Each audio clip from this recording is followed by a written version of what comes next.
ठीक है, ये हो गया आईपीओ की भी चर्चा, जो प्राइमरी मार्केट की ऑफरिंग आज आती हुई। अब जरा सीएनबीसी आवाज का मॉर्निंग पैनल दिखाइए, कर ली जाए कुछ बढ़िया स्टॉक स्पेसिफिक ट्रेडिंग की, स्टॉक स्पेसिफिक आइडियाज की चर्चा।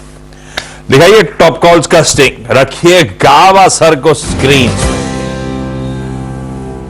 गाबा सर, गुड मॉर्निंग। आज का top call sir. Good morning. आज का तो मुझे लगता है कि आईटी क्षेत्र में ध्यान देना चाहिए ऑन द लॉन्ग साइड, और इसमें चुना है मैंने stock tech Mahindra. Tech Mahindra में लगता है कि एक अपमूव मिलना चाहिए, बेस बना हुआ है, कंसोलिडेशन हुआ और एक अपमूव मिला है। ट्रेड करा है 1093 पर टेक महिंद्रा। स्टॉक होगा 1085 टारगेट रहेगा 1110 के। टेक महिंद्रा पर ध्यान देना चाहिए।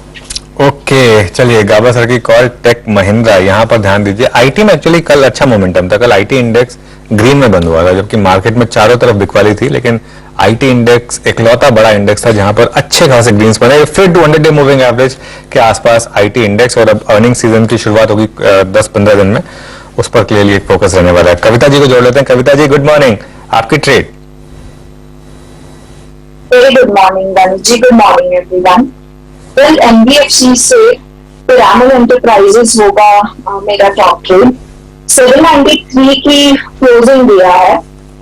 From last 2 weeks on NBFCs में एक अच्छे मूव को आते हुए देखे हैं। ऑन डेली चार्ट ये अपने 10 पीएमए के ऊपर जाकर क्लोज हुआ है। मुझे लग रहा है ये फर्दर मूव एक्सटेंड होता हुआ दिखेगा। पानी नहीं पिला रहे या सो 793 का क्लोजिंग है। आई बिलीव अपसाइड इसमें 810 तक के मूव्स हम एक्सपेक्ट कर सकते हैं। सो 810 के लेवल्स के लिए आप पीएल पर एक बाय ट्रेड इनिशिएट कर सकते हैं। स्टॉप लॉस जो मेंटेन करना चाहिए तो 785 का मेंटेन करें। नहीं कविता जी, वो पानी नहीं आया था तो मैं मंगा रहा था, मुझे नहीं पता था कि ऑडियो खुला हुआ है। अच्छा, दोनों स्टॉक इंटरेस्टिंग भाई साहब। टेक महिंद्रा आज वैसे ध्यान हंसते की स्टॉक न्यूज में आएगा ये स्टॉक। मोहित जोशी साहब जो सीईओ डेजिग्नेट हैं, आज से एडिशनल डायरेक्टर का पदभार संभालेंगे। जब गुरनानी साहब रिटायर होंगे दिसंबर में, तब वो सीईओ बनेंगे। आज वैसे खबरों में भी उससे पहले कर हरकत आई होगी, और टेक महिंद्रा गाबा सर के रडार पे आया। कल हम लोग एनबीएफसी पे कितनी सारी विदेशी ब्रोकरेज की चर्चा कर रहे थे कि एक साइकिल प्ले आउट हो रही है, यहां से बहुत तेजी तक पकड़ेगी, और सारे एनबीएफसी गजब मूव दिखा रहे थे। पिरामिड एंटरप्राइजेस कविता जी आज दाव लगाती हुई 785 का स्टॉप है, 810 के लक्ष्य है। मानस, गुड मॉर्निंग। मानस, आज का preferred pick. Good morning Ashish ji, good morning अनुज जी, गुड मॉर्निंग एवरीवन। तो देखिए, आईएक्स पे खरीदारी करनी है। हालांकि हमने अभी 2 हफ्ते पहले काफी वोलेटिलिटी देखी स्टॉक में, एक बड़ा क्रैक देखा है, 155 रुपए से लेकर 120 तक का क्रैक देखा, लेकिन उसके बाद हमने कंसोलिडेशन देखा, एक बेस बना 120 और 122 की रेंज में, और फाइनली कल हमें कुछ रिवर्सल के साइन देखने को मिले। तो केवल एक बाउंस बैक प्ले है। तो आईएक्स में खरीदारी करनी है। आपके जो स्टॉप लॉसेस हैं वो 126.90 के रहेंगे, और 133 के टारगेट रहेंगे। ये दोनों ही कैश लेवल्स हैं, और वोलेटिलिटी ज्यादा है, तो अगर आप फ्यूचर या कैश में नहीं लेना चाहें तो ऑप्शन में ट्रेड लेना आई थिंक बेहतर आइडिया है। 130 वाला कॉल ऑप्शन ले सकते हैं आईएक्स का, जो 3 रुपए पैसे पे कल की क्लोजिंग थी, वहां पर 2 रुपए 7 पैसे के स्टॉप लॉस से आप खरीदारी कर सकते हैं 6 रुपए के टारगेट के लिए। ओके, इसे कहते हैं मौके पे चौका। बैन से बाहर आया और बात ही हुई। हाँ, और बाहर आते ही बैन से मानस ने इसको पिक कर लिया, क्योंकि इसका कॉल ऑप्शन आप कल तक नहीं ले सकते थे, आज ले सकते हैं। बैन से बाहर आ गया, तो अगर आप कैश में या फ्यूचर्स की वोलेटिलिटी नहीं झेल सकते तो 130 का कॉल ऑप्शन ले लें 3 रुपए 35 पैसे के स्टॉप के साथ, या फिर आप कैश और फ्यूचर्स में बाय करें। ये स्टॉप लॉस लगा दें 124 का, और टारगेट लगाएं 133 का। ये होगी मानस की कॉल। आज 2 राजेश हैं हमारे साथ शो में, राजेश पालवी और राजेश सातपुते। दोनों से बात कर लेते हैं। राजेश पालवी जी, गुड मॉर्निंग, आपसे शुरुआत करेंगे। बताइए आपकी बेट क्या होगी? गुड मॉर्निंग अनुज जी, गुड मॉर्निंग एवरीवन। सो आज जो स्टॉक हमें पसंद आ रहा है वो है क्यूमिंस इंडिया। स्टॉक में एक सस्टेन्ड अप ट्रेंड यहाँ पे बना हुआ है, और जिस तरीके से कल के सेशन में भी लॉन्ग बिल्टअप यहाँ पे बनते हुए दिखे, हमें लगता है ये स्टॉक में मोमेंटम फर्दर एक्सेलरेट होते हुए दिखेगा आज के सेशन में भी। फ्यूचर्स के टारगेट हम प्रोजेक्ट कर रहे हैं यहाँ पे आना चाहिए 1930 से लेकर 1940 तक के। स्टॉप लॉस रखना होगा करीब 1865 के आसपास। तो क्यूमिंस इंडिया फ्यूचर बाय करने की सलाह। कमेंस इंडिया खरीदने का मन है, फ्यूचर्स पे दाव लगाइए, लेवल्स आपकी स्क्रीन पर आ जाएंगे। सतपुते साहब गुड मॉर्निंग, आज का टॉप कॉल साहब। मॉर्निंग आशीष जी, मॉर्निंग एवरीवन। आशीष जी देखिए, नजर है फाइनेंस सेक्टर पे। अगर आप कल की बात करें तो देखिए श्रीराम फाइनेंस देखिए, महिंद्रा एंड महिंद्रा देखिए, B2 बजाज फिंसर्व, बजाज फाइनेंस। तो मुझे लगता है यहाँ पे बज है, यहाँ पे मोमेंटम है। तो अभी इसमें पार्टिसिपेशन जो मिलना है मुझे लगता है HDFC लिमिटेड का मिलेगा। अगर आप टेक्निकली HDFC लिमिटेड की बात करें तो 2009 से लेके करीबन 2650 तक का वन वे करेक्शन यहाँ पे मिला। 200 DMA हिट करने के बाद कल का परसों के दिन यहाँ पे एक रिवर्सल का सिग्नेचर था, कल का दिन पॉज था। तो मेरे हिसाब से ये 2660 के आसपास का इसका कल का क्लोज है। 2640 2650 एक अच्छा एंट्री पॉइंट मिलेगा जो भी डिप प्लेस में बाय करे, that is what I mean.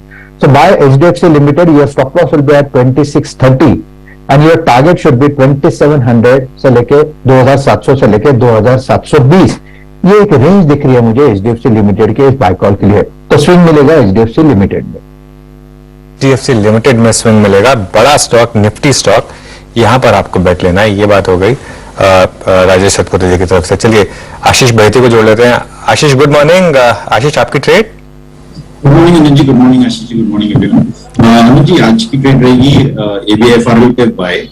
ये स्टॉक में काफी हैमरिंग देखी है हमने और एक स्टॉक अपने सारे मूविंग एवरेजेस से काफी नीचे अभी भी ट्रेड कर रहा है। 200 डे से तो काफी नीचे अभी भी ट्रेड कर रहा है, बट जिस हिसाब से इसने बेस बनाया है 200 के पास और अब क्लियरली एक शॉर्ट कवरिंग इसमें विजिबल दिखने लग गई है, तो मुझे लगता है कि इसमें यहाँ से अच्छा मिल सकता है। स्टॉक कंफर्टेबली अपने 20 डेमो के ऊपर ट्रेड कर रहा है, तो 209 का एक स्टॉप लॉस लगाकर खरीदारी की सलाह है ABFRL में for target, first target of 219। अगर वो निकलता तो इसमें हमें लगता है कि 209.26 तक के भी लेवल्स देखने मिल सकते हैं। वाकई रह के बहुत अच्छे मूव्स बन रहे हैं। सब 200 लेवल्स पे एक अच्छा बेस बनाया, वहां से घुमा है, तेजी टूल पकड़ सकती है, ध्यान रखिएगा स्टॉक पे। कंजर्वेटिव टारगेट्स अगर बैती साहब की लैंग्वेज समझूं तो 219 के, और उसके बाद शायद और भी अग्रेसिव टारगेट्स ये स्टॉक डिलीवर कर सकता है। आज के ट्रेड आइडियाज सारे हो चुके हैं, लेकिन अब जाया जाए जियोजीत के गौरांग सर के पास और जाना जाए फंडामेंटली कहां नजर है उनकी। गौरांग सर शुभ प्रभात। बहुत बहुत धन्यवाद आशीष जी आपका, और आप सभी को शुभ प्रभात हमारे तरफ से। तो विकल्प के रूप में बुनियादी तर्क के आधार पर हैप्पीएस्ट माइंड्स को हमने चुना है आज। मेरे ख्याल से कल गिरते हुए बाजार में भी थोड़ा बहुत संभला हुआ था ये स्टॉक, और 916 के पास बंद हुआ था कल शायद, और जिस स्तर पर ये कामकाज कर रहा है वहां से हमें लग रहा है कि नीचे की तरफ के दायरे काफी कम हो सकते हैं, और एक बेहतरीन विकल्प के रूप में हमें नजर आता है। अगर किसी के पास समय की पाबंदी नहीं है तो ये निवेश लायक स्टॉक बिल्कुल है। हैप्पीएस्ट माइंड, अगर कोई टाइम कॉन्स्ट्रेंट नहीं है तो इन लेवल्स पे एक्यूमुलेट कर लीजिए, लंबी अवधि में बढ़िया रिटर्न्स दे सकता है। लाइए भाई क्विकली आज के सारे प्रिफर्ड स्टॉक्स का रैप अप कर देता हूं। गाबा सर को आईटी लॉन्ग साइड पे आइडिया अच्छा लग रहा है, उसमें टेक महिंद्रा उनकी सबसे प्रिफर्ड पिक है। खरीदना है, 1085 का स्टॉप है, 1110 का टारगेट। कविता जी पिरामल एंटरप्राइजेस पे दाव लगा रही है, एनबीएफसी पसंद आ रहे हैं उनको, और उसमें 785 का पीएल पे स्टॉप है, 810 का लक्ष्य है। जो बैंक से निकला है वो मानस के रडार पे आ गया है। IEX 126 रुपए 90 पैसे का स्टॉप लगाइए कैश में, या चाहे तो 130 का कॉल IEX का खरीदा जा सकता है। कमिंस है पालविया साहब के रडार पे, सस्टेन्ड अप ट्रेंड में है भाई, 1865 का स्टॉप लगाइएगा, यहां पे खरीदिएगा। HDFC लिमिटेड वो हैवी वेट सतपुते साहब के रडार पे आता हुआ, खबरों में भी है, मेरे ख्याल से इन्होंने अपने एजुकेशन लोन वाला आम बेचा भी है अच्छे खासे भाव पे, लेकिन HDFC कल NBFCs में बजाज ट्विंस के बाद ये रडार पे 2630 का स्टॉप यहां पर। बहती साहब को Aditya Birla fashion and retail पसंद आ रहा है, 209 का स्टॉप है, पहला 219, उसके बाद हो सकता है 226 तक की तैयारी कर रहा है ये स्टॉक। और फंडामेंटली गौरांग सर और उनकी टीम को पसंद आ रहा है हैप्पीएस्ट माइंड्स टेक्नोलॉजीज, लंबी अवधि के लिए एक अट्रैक्टिव विकल्प।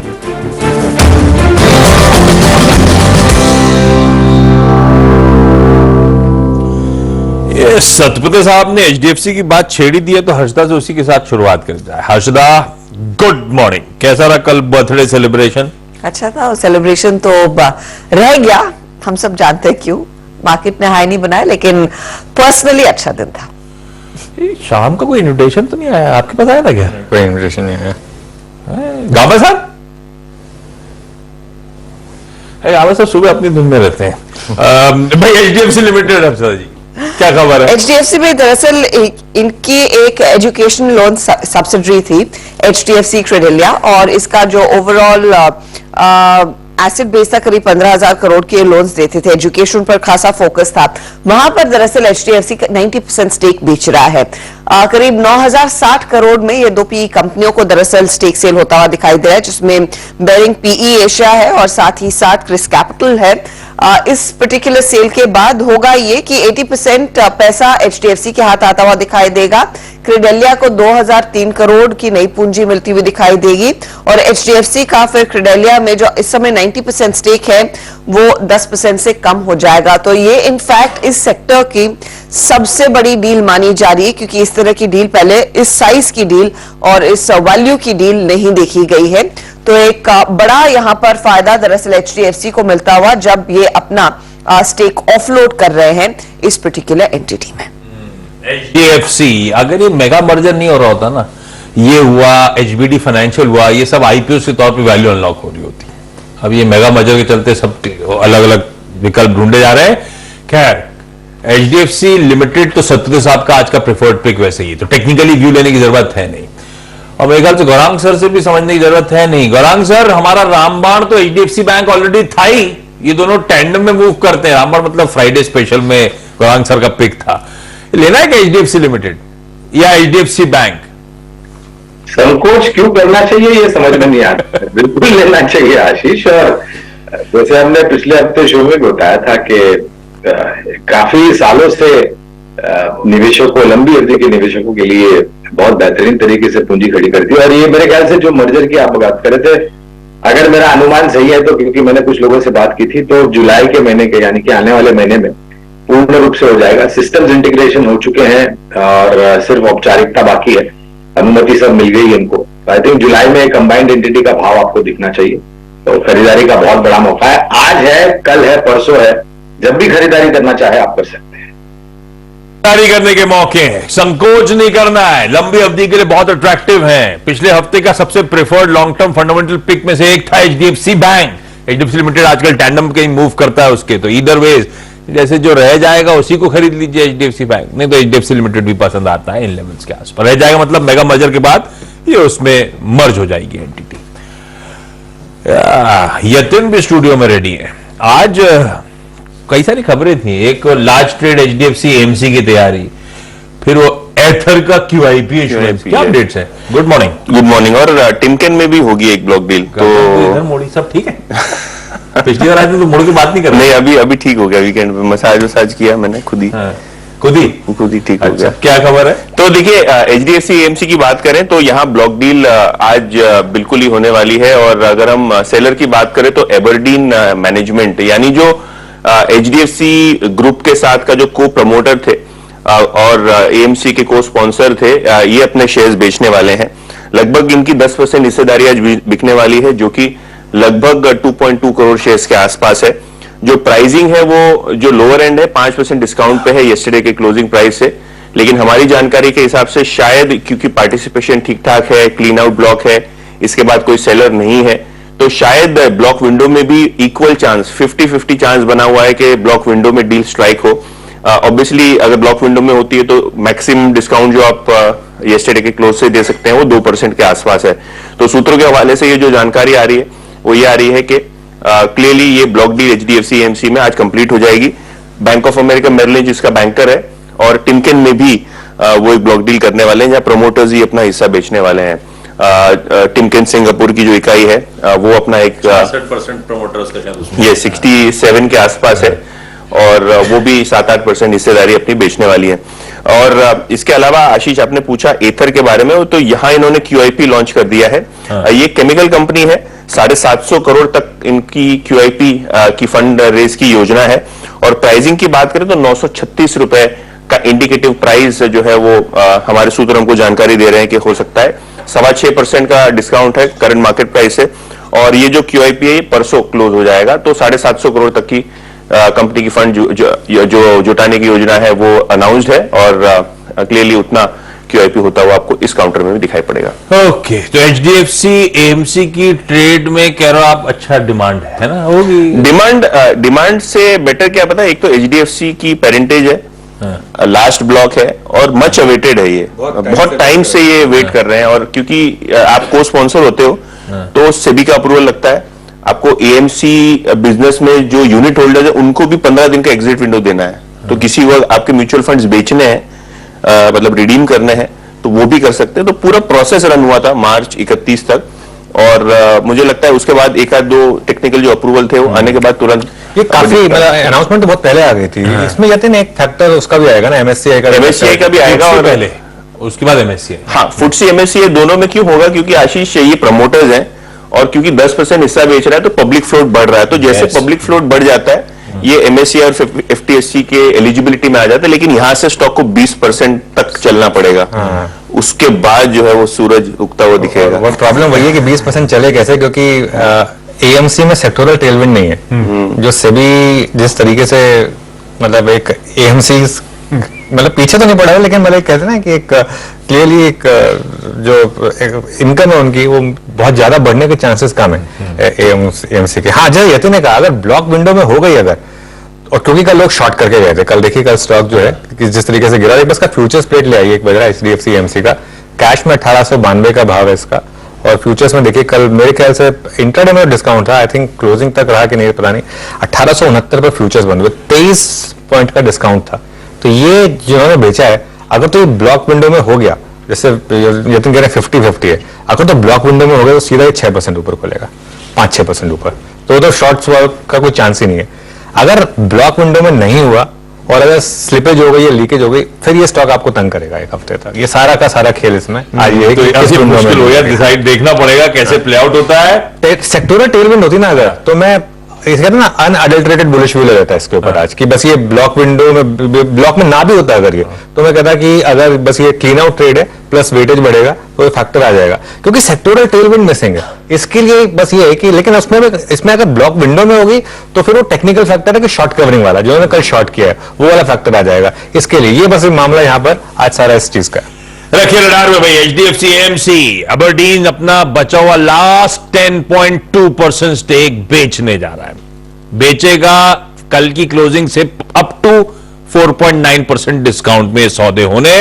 कहां होंगे, कौन सी विंडो पर होंगे वो इंपॉर्टेंट, लेकिन इसके बाद फिर समीकरण बदलेंगे। FTSE की शायद अगले हफ्ते इंक्रीज एक्सपेक्टेड और MSCI की रिबैलेंसिंग आती है अगस्त के आसपास, दोनों में हो सकता है इसका फिर वेटेज बट ऑब्वियसली बढ़ेगा।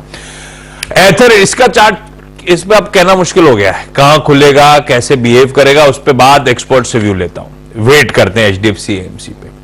एथर का चार्ज कैसा प्लेस, QIP डिस्कवरी प्राइस तो काफी नीचे आ रहा है 936 के आसपास। हाँ, क्योंकि आप एक 5% का डिस्काउंट फ्लोर प्राइस पे दे सकते हैं, तो फ्लोर प्राइस थोड़ा बहुत नीचे है और उस पर 5%, तो कुल मिला के करंट मार्केट प्राइस से 6% डिस्काउंट में ट्रांजैक्शन होता हुआ दिखाई पड़ सकता है। और सबसे इंटरेस्टिंग तिमकेन 14% के डिस्काउंट के साथ प्रमोटर्स जिनके पास मेरे ख्याल से 5 करोड़ शेयर्स हैं आज 63 लाख बेचेंगे 5 करोड़ में से, और वो 3000 के आसपास का भाव। रखिए तीनों पे व्यू लेने की जरूरत नहीं है, ओपनिंग के बाद देखते हैं बिहेवियर स्टॉक्स का, उसके बाद क्योंकि ये हो सकता है गैप अप गैप डाउन तगड़े हो रहे होंगे, उसके बाद सारे समीकरण बदल जाएंगे। एक और इंटरेस्टिंग स्टॉक रडार पे रखना है वो है RVNL। इंटरेस्टिंग खबरें आ रही हैं इसको लेकर। एक्चुअली काफी रेलवे स्टॉक्स में वो वंदे भारत ट्रेन्स को लेकर ही सबसे ज्यादा उत्साह था, जिस तरह के ऑर्डर्स थे, जिस तरह की अग्रेसिव प्राइसिंग देखने को मिली थी उन बिडिंग में, अब यहां पर थोड़ा सा मामला बिगड़ता हुआ दिखाई दे रहा है और लार्जली पूरे सेक्टर पर इंपैक्ट करेगा। RVNL के कंसोर्शियम ने एक बहुत ही तगड़ी बिड जीती थी 120 वंदे भारत ट्रेन्स के लिए, और इसमें एक मेंटेनेंस का कॉन्ट्रैक्ट भी था करीब 35 सालों का, तो वो कॉन्ट्रैक्ट वैल्यू किया जा रहा था 36,000 करोड़ के लिए। अब हुआ ये है कि इनका जो कंसोर्शियम पार्टनर है उन्होंने इनफैक्ट आलोचना की है पूरे प्रोसेस की, और साथ ही साथ जो अपफ्रंट 200 करोड़ की पेमेंट होती है वो नहीं की है। ये हो क्यों रहा है, और ये मनी कंट्रोल की एक्सक्लूसिव है माइंड यू, ये हो इसीलिए रहा है कि पहले जो प्रपोज्ड होल्डिंग थी इस कंसोर्शियम की उसमें ट्रांसमैश होल्डिंग की 70% हिस्सेदारी थी, लोकोमोटिव इलेक्ट्रिक की करीब 5% की हिस्सेदारी थी और आरवीएनएल की 25% तक की हिस्सेदारी थी। अब इन पार्टीज के बीच, स्पेशली यानी कि रशियन एंटिटी और साथ ही साथ आरवीएनएल के बीच जो है वो बातचीत टूटती हुई दिखाई दे रही है, क्योंकि आरवीएनएल के हाथ में अब वो चाहता है कि 69% स्टेक होना चाहिए इस जेवी का, और ये इसीलिए हो रहा है क्योंकि सरकार चाहती है कि आरवीएनएल के हाथ में ज्यादा बड़ा हिस्सा रहे। ऐसा हो क्यों रहा है वो इंपॉर्टेंट है समझना। दरअसल रशिया यूक्रेन वॉर के बाद यूएस ने बड़े सैंक्शंस कई सारी रशियन कंपनियों पर प्लेस किए थे। यूरोप और कई अमेरिकी कंपनी इस पर्टिकुलर रशियन काउंटर पार्ट को प्रोडक्ट्स या फिर पार्ट सप्लाई करते थे। अब वो सप्लाई आना रुक गया है, इसीलिए सरकार अपने इस पर्टिकुलर सौदे को बचाने के लिए और इस पर्टिकुलर टेंडर को आगे बढ़ाने के लिए कह रही है कि आरवीएनएल के पास 69% हिस्सा होना चाहिए, और वो दरअसल कंसोर्शियम पार्टनर इसके लिए बिल्कुल तैयार नहीं है। ये जो पूरी डील थी 120 करोड़ रुपए प्रति ट्रेन की थी। 200 स्टील रेक्स बनाने थे इस कंसोर्शियम को, और अगर आप देखें पूरा ये मेंटेनेंस कॉस्ट मिला के करीब 300 करोड़ तक का वो पर ट्रेन कॉस्ट आता हुआ दिखाई दे रहा था। तो आरवीएनएल के लिए झटका रहेगा। यहां पर माना जा रहा है कि री इशू होगा टेंडर। अज्यूमिंग ये टेंडर री इशू होता है तो जो L2 बिडर्स थे भेल और साथ ही साथ टीटागढ़ रेल सिस्टम्स, वो भी क्या फिर से री इशू के लिए सामने आते हुए दिखाई देंगे, ये एक बड़ा सवाल है। क्योंकि याद होगा आपको, परसों ही हम आपको बता रहे थे कि भेल और टीटागढ़ दरअसल L2 बिडर साबित हुए थे इस पर्टिकुलर ऑर्डर के। 24,000 करोड़ का ऑर्डर इन्होंने बैग किया था 80 ट्रेन। तो 120 ट्रेन आरवीएनएल और रशियन कंसोर्शियम को बनाने थे, और बाकी की जो ट्रेनें थी वो रफली टीटागढ़ और भेल को बनानी थी। अब ये पूरा जो मामला है, ये इस पर सवाल उठ रहे हैं। अब देखते हैं सरकार का क्या स्टांस रहता है, क्योंकि सरकार ऑफ कोर्स अपने आप को प्रोटेक्ट करना चाह रही थी, और क्या वो Russian counter part Russian party जो है ये इसे आर्बिट्राज के लिए कोर्ट ले जाती है या नहीं।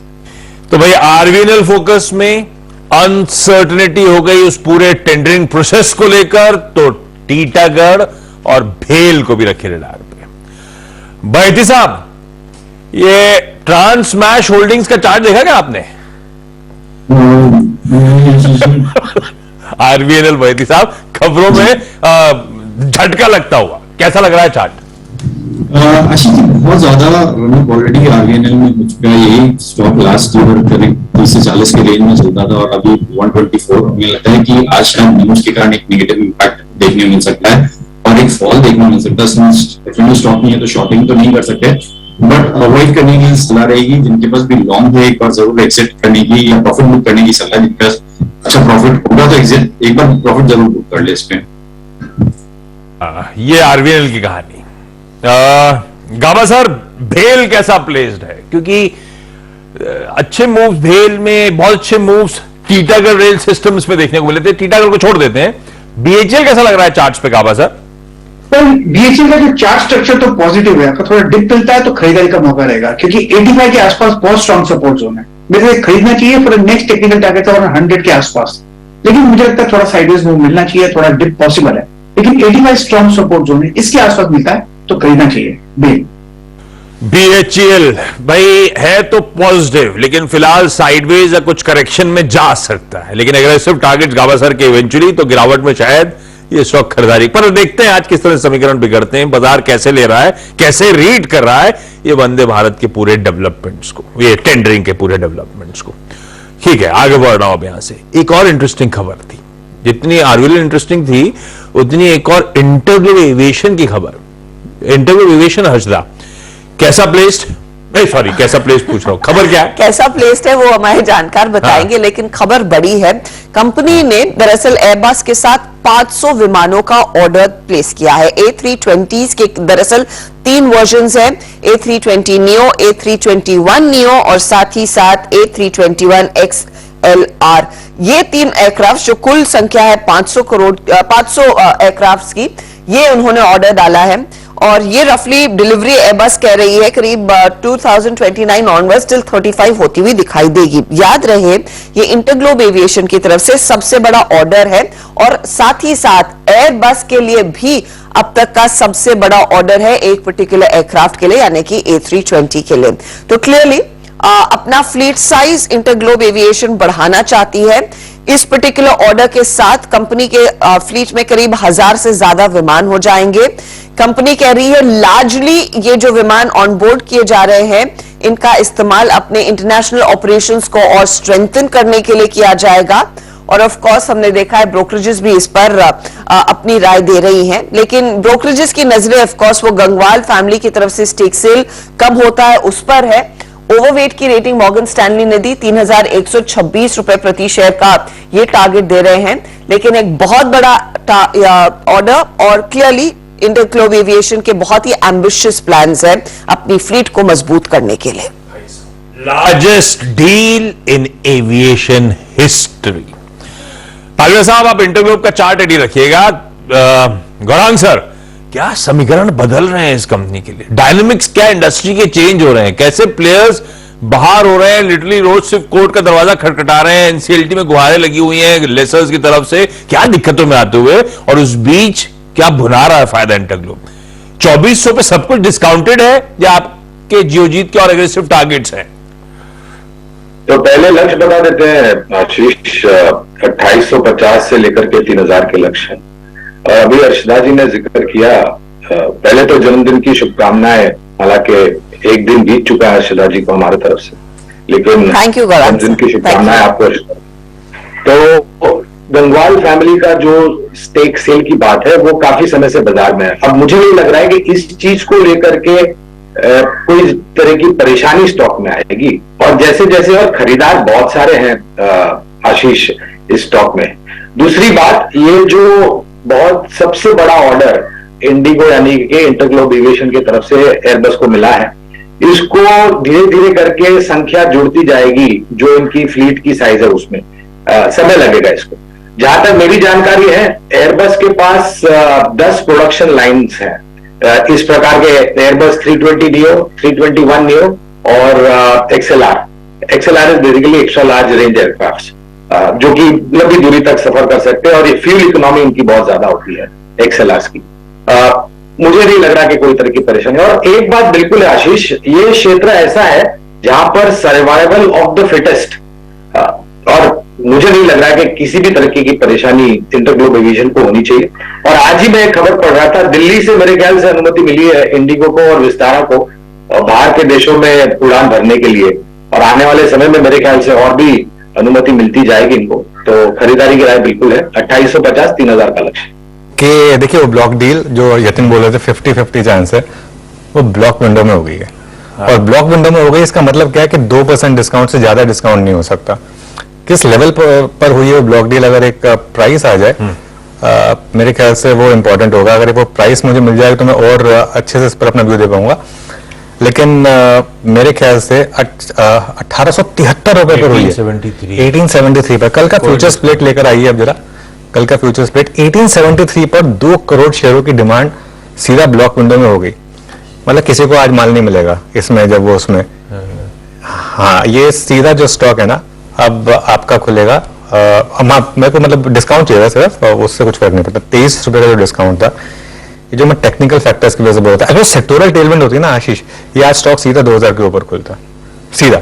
लेकिन अभी भी मुझे लग रहा है कि ये 1950-1960 तक आएगा। कल जिन्होंने शॉर्ट किया है ना, और ये इसीलिए मैं लोगों को बोलता हूं कि ये जो ब्लॉक डील के चलते शॉर्ट करते हैं ना आजकल लोग, वो प्रॉब्लम है, क्योंकि उसके बाद रुकता नहीं है स्टॉक का। ये मेरे ख्याल से आज 1940-50 तक तो जाएगा। ये आज का मॉर्निंग का स्टॉक ऑफ द मॉर्निंग होगा, ये यहाँ पर होगा। 50-50 चांसेस थी, हो गया पूरा का पूरा ट्रेड कंज्यूमेट। अब शायद आज तेजी की तैयारी, वो क्लीन आउट ट्रेड खत्म अबरडीन की तरफ से, एक की ओवरहैंग खत्म एचडीएफसी एएमसी का, और अब तो वेटेजेस बढ़ेंगे फुटसी में। एमएससीआई की रीबैलेंसिंग जब भी अनाउंस होगी रखेंगे स्टॉक रडार पे। खुलने के बाद व्यूज लेता रहूंगा, लेकिन हर्षदा से बाकी सारे इंपॉर्टेंट स्टॉक्स की न्यूज जान लिया जाए।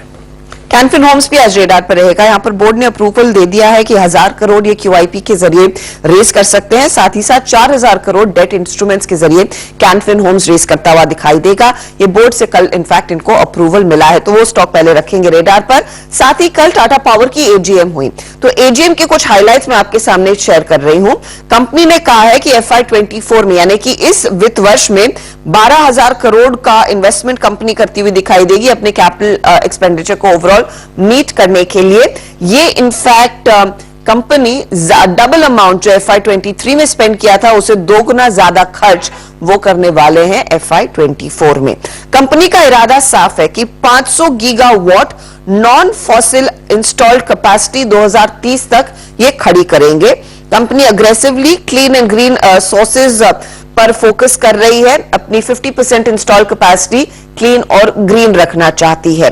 अपकमिंग 4 गीगावाट का जो मैन्युफैक्चरिंग प्लांट है, इनके कई रिन्यूएबल प्रोजेक्ट्स अंडर कंस्ट्रक्शन है और ट्रांसमिशन और डिस्ट्रीब्यूशन बिजनेस जैसे कि ओडिशा, दिल्ली और मुंबई में यहीं पर वो सबसे ज्यादा इंस्टॉल कैपेसिटी बढ़ती हुई दिखाई देगी, यहीं पर वो सबसे ज्यादा खर्च भी होने वाला है कैपेक्स का। तो ये टाटा पावर की AGM में हाइलाइट्स निकल कर आई हैं। कोफोर्ज का कल इन्वेस्टर डे हुआ और वहां पर जो प्रेजेंटेशन पेश की गई थी उसमें कंपनी ने कहा है कि रूम है कि यहां से आगे मार्जिन्स को और बेहतर किया जाए। कैसे बेहतर होंगे मार्जिन्स? दरअसल फ्रेशर बिलेबिलिटी बढ़ रही है, प्राइस रियलाइजेशन में कुछ इंप्रूवमेंट आता हुआ दिखाई दे रहा है। FY24 में ग्रॉस मार्जिन इंप्रूवमेंट की गाइडेंस जो है वो 50 बेसिस पॉइंट की है। इन्होंने रीइटरेट किया है कि इस वित्त वर्ष में रेवेन्यू गाइडेंस जो इनकी थी 13 से 16% की बरकरार रहेगी। हालांकि कंपनी ये भी कह रही है कि अगले 5 सालों में वो लगभग अपने रेवेन्यू को डबल करना चाहते हैं और ऐसी स्थिति में फिर मार्जिन्स करीब 1 से 3% एक्सपैंड होंगे। ये ब्रोकरेजेस की राय है। नुवामा बाय कॉल दे रही है 5,500 का टारगेट, नोमरा 4,920 का टारगेट दे रही है, दोनों बाय है। सिटी सेल साइड पर बैठा है 3,980 करोड़ 80 के टारगेट के साथ। तो ये फिलहाल स्टॉक्स आपके रेडार पर।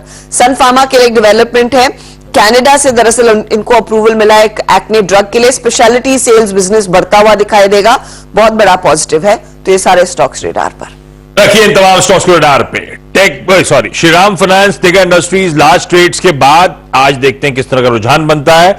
ब्लू स्टार एडजस्टमेंट के साथ नजर आएगा। 1 for 1 का जो बोनस था वो आज उसकी एक्स डे, तो एडजस्टेड भाव के साथ ट्रेड करेगा। मुनाफे की तैयारी समेट रहा हूं, शुरुआत पहला सौदा की।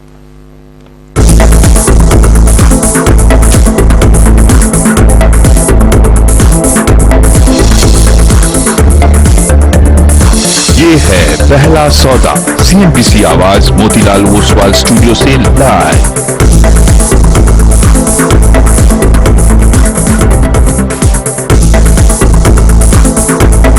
CNBC आवाज मोतीलाल ओसवाल स्टूडियो में आपका स्वागत है। तैयारी करेंगे पहला सौदा की। इस समय ग्लोबल मार्केट्स में प्रेशर, खासतौर से एशियन मार्केट्स में खासा सेलिंग प्रेशर। कॉस्पी करीब 1.5% नीचे, निके जो कि डेवलप्ड मार्केट्स में है ऑब्वियसली, वहां पर थोड़ा सेलिंग प्रेशर। हैंगसेंग 1.5% नीचे, वो इवन उसके बाद भी, स्टिमुलस के बाद भी कुछ खास मूव आ नहीं रहा वहां पर, उनकी खुद की मार्केट पर्स पड़ी है और बाकी सारी मार्केट भी आपकी स्क्रीन पर, और इन सब का इम्पैक्ट SGX निफ्टी। लेकिन एक चीज ध्यान रखिए, हम कल ही गिर गए थे, हमने पहले ही शायद इसको प्रीएम्प्ट कर लिया था, अपने ऑल टाइम हाईस के करीब थोड़ा हमने एक कंसोलिडेशन दिखाया था और आज शायद चांसेस हैं कि 10 डे और 20 डे एक्सपोनेंशियल मूविंग एवरेज का जो सपोर्ट है उसको मार्केट होल्ड करे। SGX निफ्टी भी इंडिकेट कर रहा है कि शायद थोड़ा सा गैप डाउन होगा, लेकिन अभी फिलहाल के लिए गैप डाउन। देखते हैं कंटिन्यूस सेशन की जब तैयारी हो रही होगी, प्री ओपन जब सेटल होगा तो किस तरह का मूड माहौल बनता है। लेकिन इस बीच एक काम करा जाए, आज के वो बेहतरीन स्पॉटलाइट लाइए जरा स्टेइंग डाइट के साथ। आज कौन से 2 इंटरेस्टिंग स्टॉक्स रेडार पे? आज थोड़े से मिड कैप स्टॉक्स लिए हमने। Okay. दोनों वैसे FNO के स्टॉक्स है, लेकिन मतलब मिड कैप, मतलब लार्जेस्ट मिड कैप्स कह लीजिए आप उनको। सबसे पहले बात करेंगे हम दीपक नाइट्राइट की, और एज यूजुअल चार्ट्स के साथ शुरुआत करेंगे दीपक नाइट्राइट के। ये देखिए, दीपक नाइट्राइट में एक बहुत बड़ी रैली हुई थी, उसके बाद एक वर्टिकल डिक्लाइन आया था, उसके बाद एक फॉलो थ्रू डिक्लाइन आया था, और यहां पर इसने चैनल पर सपोर्ट लिया। इस चैनल पर इसने लोअर लेवल पर दूसरी बार यहां सपोर्ट लिया, तीसरी बार यहां सपोर्ट लिया, और यहां पर इसने रिजेक्ट किया इस चैनल को। अब ऑलमोस्ट अब कोशिश कर रहा है इस चैनल से बाहर आने की, ऑलमोस्ट इस चैनल को ब्रेक करने की तैयारी कर रहा है दीपक नाइट्राइट। कल का मूव बहुत पॉजिटिव था दीपक नाइट्राइट का। और एक और चीज दीपक नाइट्राइट के बारे में, एक तो ये इसका टेक्निकल चार्ट और ले आते हैं एक बार। वो टेक्निकल चार्ट मेरे ख्याल से बहुत इंपॉर्टेंट है इसका, उसके बाद मैं उसको समझाऊंगा क्यों इंपॉर्टेंट है। ये देखिए टेक्निकल चार्ट से ये बेसिकली क्या है, ये बहुत छोटा दिख रहा होगा आपको, मैं समझा देता हूं क्या है। ये रेड लाइन है, ये 200 डे मूविंग एवरेज है। ये जो आपका एक लॉन्ग टर्म सपोर्ट जिसे कहते हैं 200 डे मूविंग एवरेज। उसके बाद जो आप लाइनें देख रहे हैं, ये ग्रीन वाली लाइन जो है ये 50 डे मूविंग एवरेज है, और ब्लू वाली लाइन जो है 20 डे मूविंग एवरेज है। आप देखिए 50 डे मूविंग एवरेज कितनी शार्पली ऊपर जा रही है, 20 डे मूविंग एवरेज कितनी शार्पली ऊपर जा रही है, और 200 डे मूविंग एवरेज एकदम फ्लैट है। इसका मतलब क्या है, वो जो आप अब उसको मैं टेक्स्ट पॉइंटर से समझा देता हूं उसका मतलब क्या है। सारे मूविंग एवरेजेस के ऊपर ट्रेड कर रहा है, और उसके अलावा एक इंटरेस्टिंग चीज जो हो रही है स्टॉक के साथ, गोल्डन क्रॉस बनाने की तैयारी हो रही है। गोल्डन क्रॉस क्या होता है, जब 50 डे मूविंग एवरेज आपका चला जाता है 200 डे मूविंग एवरेज के ऊपर, सिंपल मूविंग एवरेज जब 200 डे मूविंग एवरेज के ऊपर चला जाता है उसको हम गोल्डन क्रॉसओवर कहते हैं, उसकी तैयारी कर रहा है। तीसरी चीज, इस स्टॉक में रिलेटिव स्ट्रेंथ है। रिलेटिव स्ट्रेंथ मतलब कंपेयर टू इट्स सेक्टर। आप इस स्टॉक का मूव देखिए, 4% भागा है इस महीने ये स्टॉक, जबकि SRF 4% नीचे है सेम सेक्टर से। तो ये एक और आपको एक चीज बता रही है कि यहां पर एक जैसे कहते हैं एक रिलेटिव स्ट्रेंथ है। और एक चीज यहां पर 5000 करोड़ का कैपेक्स अनाउंस किया था उन्होंने पिछले महीने, जिसकी स्ट्रीट एक्सपेक्टेशन कर रहा था। उसके बाद एक रैली आई थी, फिर कंसोलिडेशन। अब मुझे लग रहा है ये स्टॉक ब्रेकआउट करने को तैयार है। दूसरा जो हमारा स्पॉटलाइट है वो है जाइडस लाइफ। हेल्थ केयर में अच्छा मोमेंटम है, हमने सब में देखा है, फार्मा स्टॉक्स में एक अच्छा मोमेंटम है। जाइडस लाइफ, ये देखिए वो जो पोस्ट कोविड रैली थी उसके बाद ये स्टॉक काफी गिरा, लोअर लेवल पे सपोर्ट लिया, अब उस चैनल को ब्रेक करने की तैयारी कर रहा है। ये देखिए एकदम इस लाइन पर, लेकिन पिछली बार यहां से गिरा था तो इसको क्रॉस करना बहुत जरूरी है। यहां पर इसमें 2 डेवलपमेंट्स हुई पिछले 1 महीने में। पहली, एक यूएस FDA से इनके प्लांट पर 0 ऑब्जर्वेशन, जो अहमदाबाद वाला इनका प्लांट है उसमें 0 ऑब्जर्वेशन आया, वो एक पॉजिटिव खबर थी। दूसरा, पिछले क्वार्टर के नंबर बहुत ही शानदार थे, खासतौर से जो यूएस के सेल्स थे इसके बहुत ही शानदार थे। वो मेरे ख्याल से इंपॉर्टेंट चीज है। दूसरा मैंने जैसे बोला कि एक अहमदाबाद प्लांट को इनको अप्रूवल मिला 0 ऑब्जर्वेशन के साथ। स्टॉक ट्रेड करता है करीब करीब 21 टाइम्स 1 ईयर फॉरवर्ड। थोड़ा महंगा है ऑब्वियसली, लेकिन स्टॉक्स में मोमेंटम है। स्टैंडर्ड डिस्क्लेमर, ये दोनों स्टॉक्स बाय या सेल रिकमेंडेशन नहीं है, सिर्फ अच्छे लग रहे हैं हमको स्पॉटलाइट के हिसाब से, इसके लिए हमने चुने। बहुत ही बढ़िया। 2 मिड कैप्स हैं आज, बड़े मिड कैप्स, दीपक नाइट्राइट और जाइडस लाइफ, ये हैं आज के बेहतरीन स्पॉटलाइट्स। लेकिन Veeru, good morning, pre open का कैसा mood? Good morning Ashish, good morning Anuj. Let's hope for the best for Tuesday, मंगलवार के लिए शुभकामनाएं सभी को। आइए शिरकत करते हैं इस प्री ओपन में। हालांकि एशियन मार्केट्स में इस वक्त थोड़ा दबाव की स्थिति है, और इस वक्त उस दबाव की स्थिति से हम कुछ उबरने की क्या कोशिश करेंगे। आइए, इस वक्त इट्स 18,733, 733, मात्र 21 अंक नीचे आ गई। एक एक करके स्टॉक्स देखते हैं। आज के स्टॉक्स से न्यूज में शिरकत कर रहे थे, उसमें HDFC और उसके बाद HDFC AMC, हालांकि वो ब्लॉक एग्जीक्यूट हो चुका है, याद रखिएगा। HDFC आपकी स्क्रीन पर आएगा, उसके बाद हम आएंगे सीधे इंटरव्यू वेरिएशन पे। HDFC करीब 2648, ये आज राजेश जी की बाय कॉल में भी शामिल है, याद रखिएगा। करीब 6 रुपए नीचे, उसके बाद HDFC AMC करीब 75 रुपए ऊपर, 1970 आपकी स्क्रीन पे, 77 रुपए का इजाफा यहाँ पे। उसके बाद आप आइए एक बार जरा RVNL पे। आज आई थिंक एक सेटबैक किसी रेलवे स्टॉक को सबसे ज्यादा है, तो वो है RVNL को देखेंगे। उसके बाद एक बार लिखे आएंगे इंटरग्लोवेशन। RVNL आपके स्क्रीन पर लगभग 3.5% नीचे। इंटरग्लोवेशन एक बहुत ही बड़ा ऑर्डर इन्होंने दिया है, करीब 500 एयरक्राफ्ट का, आपके स्क्रीन पे करीब 25 रुपए। दैट मीन्स ये इंटरग्लोब एविएशन का अब तक के करियर का सबसे हाईएस्ट लेवल होगा मेरे ख्याल से। एक सेकेंड, इंडिगो इस वक्त अगर आप देखें तो इट्स 2432, यस, याद रखिएगा ये प्राइस एग्जैक्टली इसके करियर का अब तक का सबसे सर्वोच्चतर होगा। और एक टाटा पावर, एक ये स्टॉक और रखिएगा। उसके बाद मैं 4 दिग्गजों पे आऊंगा, रिलायंस इंडस्ट्रीज, HDFC बैंक और साथ ही साथ ICICI बैंक। टाटा पावर आपकी स्क्रीन पे लगभग 1 रुपए ऊपर। रिलायंस ने कल एक कैंडल रिवर्सल क्रिएट किया था, बैकफुट पे आया था स्टॉक डिसाइसिवली। आज आपकी स्क्रीन पे लगभग 3.5% नीचे, 2532 का स्तर यहाँ पे। ICICI बैंक में कल काफी शॉर्टिंग विजिबल थी, same is the case with HDFC bank.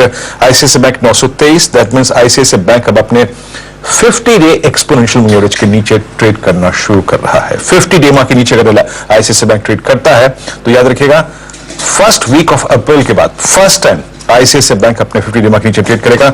HDFC bank रखिएगा आपकी स्क्रीन पे एक बार। HDFC bank it's 1604 yesterday's close. अभी करीब आप देखेंगे तो इट्स 1600, तो मोर और लेस 1580-90 के आसपास इसका 200 में आता है। फिर एक बार अपने 200 के नजदीक ट्रेड करता हुआ आपका HDFC बैंक। अनुज। बिल्कुल, और जैसा हम होप कर रहे थे, एक्सप्लेन कर रहे थे राजा, कि मार्केट में आज थोड़ा सा शायद इंडिविजुअल स्टॉक स्पेसिफिक मूव अच्छे रहेंगे। और जो HDFC AMC का मैं बोल रहा था आशीष, वो टेक्निकल फैक्टर जो है, अगर तो इसमें सेक्टोरल टेलविंड होती तो सीधा सर्किट पे खुलता है 10% का, बट सेक्टोरल टेलविंड नहीं है तो इसके लिए शॉर्ट कवरिंग आएगी, लेकिन उसके बाद गेन्स थोड़े से म्यूटेड होंगे। ये मुझे मतलब थोड़ा सा इसमें एक वो फैक्टर है।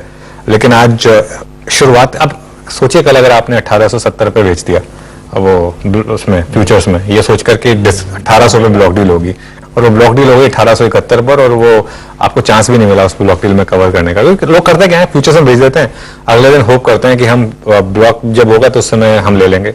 1800 पे ब्लॉक होगा, हम 1810, 1820, 1830 पे डाल के रखेंगे, हमको मिल जाएगा, वो 40 रुपए का डिफरेंशियल होगा, वो हम जो दोनों लेग्स हैं जब मार्केट खुलेगी उसमें कवर कर लेंगे।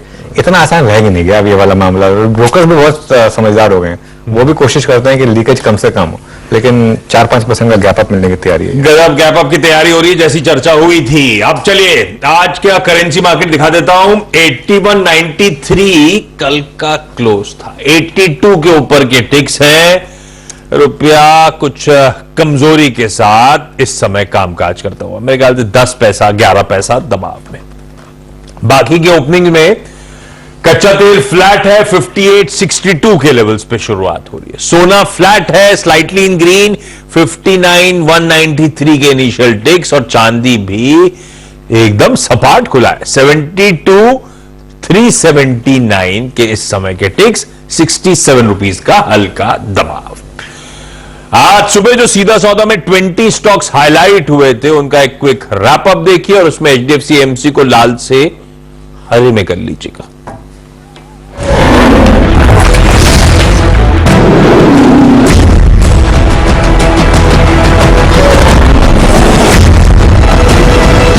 मेरी 10 की सीधा सौदा की टीम आप लोगों की स्क्रीन पे, थोड़ा लाल ज्यादा नजर आएगा तो आप लोग ध्यान रखिएगा थोड़ा सा। खबरें ऐसी थी, HDFC AMC भाई ये घूम सकता है क्योंकि एबरडीन पूरी तरह से एग्जिट करेगा।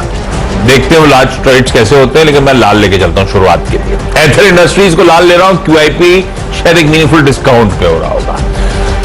टिमकेन इंडिया में एक शेयर होल्डर का जो माल छोड़ने की तैयारी हो रही है, वो भी एक मीनिंगफुल डिस्काउंट पे होना है।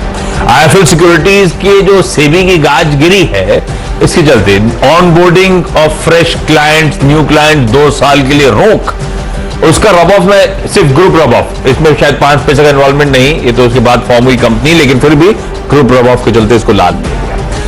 RVNL को, क्योंकि मनी कंट्रोल की एक्सक्लूसिव ऐसा कहती है, जो वंदे भारत का मच टॉक्ड अबाउट कई सारी रेक्स का ऑर्डर इनको मिला था रशियन जेवी पार्टनर के साथ, टूट रहा है मामला। और उसका रब ऑफ फिर जिनको जो L2 बिडर्स थे जिन्होंने मैच करा था, इनके हाथ भी ऑर्डर्स मिले थे, वो थे BHEL और टीटागढ़ वैगन्स। अगर ऐसा हो रहा है RVNL के साथ तो सारे समीकरण रीबिडिंग में जाएगा, सारा प्रोजेक्ट ये गड़बड़ हो जाएगा। 3i इन्फोटेक को ऑर्डर मिला है, छोटा है शायद 40-45 करोड़ का, ग्रीन रखा। श्रीराम फाइनेंस को ग्रीन लेके चल रहा हूं, क्योंकि कल जो लार्ज ट्रेड हुए उसमें देसी विदेशी मार्की लोग चेक इन हुए जब TPG ने अपना माल छोड़ा है। कल अच्छे मूव्स दिखा रहा था, लगता है इसको आज ग्रीन ही, और बहुत लाल हो गया। लाल रंग जोश का भी होता है, तो ऐसा ना हो जोश मारते सारे स्टॉक सब करवा रहे हैं। आइदर साइड का जोश हो सकता है। चलिए मेरी टिप ने डालिए। इसमें HDFC में एक इनकी जो एजुकेशन लोन की आम थी HDFC क्रेडिला, उसको इन्होंने बेचा, ऐसी खबरें छप रही है। उसमें 9,000 करोड़ की डील हो रही है। ये ITI ने एक टाइप किया C.DOT और TCIL के साथ, तो वो भी ग्रीन है। कैंफिन ने 4,000 करोड़ रुपए जुटाने की मंजूरी बोर्ड ने दे दी, जिसमें 1,000 करोड़ इक्विटी के थ्रू, बाकी 3,000 करोड़ बॉन्ड के थ्रू होगा। टेक्सटाइल ध्यान रखिएगा, तमाम रिपोर्ट्स ऐसे की सजेस्ट कर रही है कि एक्सपोर्ट मार्केट फिर से उनको अच्छा हो रहा, तो गोकुलदास, हिम्मत सिंह का SP पैरल ध्यान रखिए। बाल गगरी की जो जमीन थी उस पर कमर्शियल यूज के लिए मंजूरी मिल गई है, और इन्होंने अपने पोटेंशियल रेवेन्यू को 200 करोड़ रुपए बढ़ा लिया है उसमें से। बैंक ऑफ बड़ौदा में जेपी मॉर्गन ने ओवरवेट की रेटिंग देते हुए 230 का टारगेट रखा। और हीरो मोटो के लिए मुझे लगता है मोमेंटम चेंज करना चाहिए। कल भी उसमें 2% की गिरावट थी, दो खबरों से। एक तो इनके खिलाफ जो जांच एमसीए ने इंस्टिगेट की है, 800 करोड़ का मामला है। साथ ही मॉनसून डेफिसिट 37% है इस समय कंट्री वाइड, तो दिक्कत हो सकती है। 5 स्टार बिजनेस में मोमेंटम चेंज के लिए कल ब्रोकरेज रिपोर्ट के आधार पर स्टॉक 8.5% ऊपर था और मुझे लगता है ये अभी कंटिन्यू करेगा।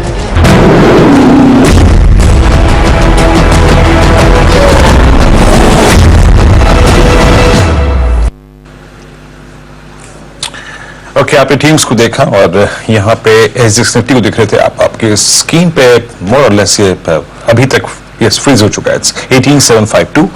आशीष की टीम में वो थोड़ा सा परिवर्तन कर लीजिएगा। एचडीएफसी एमसी को not in the right side, अब आपको उसको बाय साइड पे रखना पड़ेगा। और क्योंकि ब्लॉक में वो पूरा का पूरा, अगर आप देखें 2.18 करोड़ का चंक जो है वो प्लस हो गया है। राजेश जी गुड मॉर्निंग, बताइए आप इन टीम्स में से आज की इस ओपनिंग की ट्रैजेक्टरी को देखने के बाद क्या पिक कर रहे हैं, आपके दो preferred trades? Good morning Viren. Viren देखिए, अगर आशीष जी की टीम देखे तो यहाँ पे 3i इन्फोटेक का चार्ट देखिए, मेरे हिसाब से 3i इन्फोटेक में एक अच्छा मूव मिलेगा। कल का इसका क्लोज करीबन 33.85 का है, तो ₹1 के स्टॉप लॉस के साथ, यानी 32.85 या इनफैक्ट 33 का स्टॉप लॉस रखे। मेरे हिसाब से इसमें जो मूव मिलेगा वो करीबन 36-37 तक आएगा। सो 36-37 की ट्रेजेक्टरी है आप कह सकते हैं। तो 3i Infotech is a buy. Neeraj ji की टीम देखे तो देखिए, एचडीएफसी लिमिटेड का जिक्र हुआ तो फिर मैंने सोचा कुछ नया देखूं, तो उसमें और एक काउंटर मुझे बहुत बढ़िया लगता है, वो है bank of Baroda. Look at bank of Baroda, कल यहाँ पे लॉन्ग बिल्डअप हुआ, बहुत अच्छा आप कह सकते हैं। टेक्निकली एक बढ़िया ब्रेकआउट है, सिमेट्रिकल ट्रायंगल फॉर्मेशन होता है, इसका ब्रेकआउट हुआ है। तो ब्रेकआउट का लेवल है करीबन 192 का, 193.75 का कल का इसका क्लोज है। तो आज जो डिप मिलेगा मॉर्निंग में अबव 192, एक बाइंग अपॉर्चुनिटी की तरह उभर के आएगा। 190 का स्टॉप लॉस रखे एंड 200 जहां पे कॉल राइटर खड़े हैं, ये इसका एक सप्लाई पॉइंट है, टारगेट रहेगा। So it's a buy in bank of Baroda and it's a buy in 3i infotech. Okay, रखिए दोनों स्टॉक्स को रडार पे। क्विकली आज के टॉप 10, एक तो हम लोगों ने डिस्कस करा था एचडीएफसी लिमिटेड, जिसने अपने एजुकेशन लोन का आम जो है क्रेडिला, उसमें 90% स्टेक बेच दिया है, मेरे ख्याल से 9,000 करोड़ रुपए के आसपास। ये पहला। एचडीएफसी एएमसी, जिसमें अबरडीन जो चंक बेचना चाहता था, दरअसल खबर जो लिखी है वो लार्ज ट्रेड हो चुका है, ध्यान रखें। वो डिटेल्स आती हुई आपकी स्क्रीन पे। स्टॉक बढ़िया तेजी के मूड पे, अब आप 7.5% मजबूत इस समय नजर आएगा। टिमकेन इंडिया, प्रमोटर्स की तरफ से अपडेट था, माल बेचने की तैयारी, 63 लाख शेयर्स, एक मीनिंगफुल डिस्काउंट, दरअसल 14% का डिस्काउंट। ये स्टॉक पिट रहा है, 8-8.5% दबाव के साथ खुलेगा। आईएफएल सिक्योरिटीज इसीलिए रडार पे क्योंकि सेबी की गाज गिरी है। न्यू ऑनबोर्डिंग ऑफ क्लाइंट्स पे रोक 2 साल। एग्जिस्टिंग क्लाइंट्स को चिंता करने की जरूरत नहीं है, लेकिन फिलहाल 2 सालों के लिए कोई फर्दर क्लाइंट्स नए नहीं जोड़ सकती ये, और मेरे ख्याल से ग्रुप रिलेटेड बिजनेसेस थोड़े से रब ऑफ झेलेंगे इस डेवलपमेंट का। आरवीएनएल, वो रशियन जेवी जो करा था इसने वंदे भारत के लिए, जिसके लिए लोग L1 चुने गए थे, वो खटाई में जाती हुई इस तरह की खबरें। नेटवर्क एक्सक्लूसिव, आरवीएनएल दबाव में रहना चाहिए। इंटरग्लोब एविएशन या क्या इंडिगो, अब तक की दुनिया की एविएशन हिस्ट्री का सबसे बड़ा एयरक्राफ्ट ऑर्डर इन्होंने प्लेस करा है, 500 A320 फैमिली एयरक्राफ्ट का। वैसे भी समीकरण इसके फेवर में काफी जा रहे थे। एथर इंडस्ट्रीज QIP खुला, इसकी डिटेल स्क्रीन पर आएंगी। Canfin homes, part of doing business, 4,000 crore रुपए मोबिलाइज करेंगे डेट और इक्विटी के जरिए। ब्लू स्टार को रखिए रडार पे, आज एक्स डेट है, बोनस एडजस्टमेंट के साथ ये स्टॉक ट्रेड होता हुआ नजर आएगा। और टाटा पावर FY24 में कैपेसिटी एडिशंस में 12,000 करोड़ रुपए खर्च करेगा। इस तरह के अपडेट्स वहां से आते हुए। शुक्रिया आशीष इस पूरी जानकारी के लिए। थोड़ा समय का कमी है, लेकिन चलते हैं स्ट्रेटेजी के लिए एग्जैक्टली अनुज के पास। अनुज, अभी एग्जैक्टली इस फ्रीज ट्रैजेक्टरी में उतना पेन नहीं है, बट आज के सेशन के लिए अप्रोच करेगी वो दोनों इंडस्ट्रीज पर।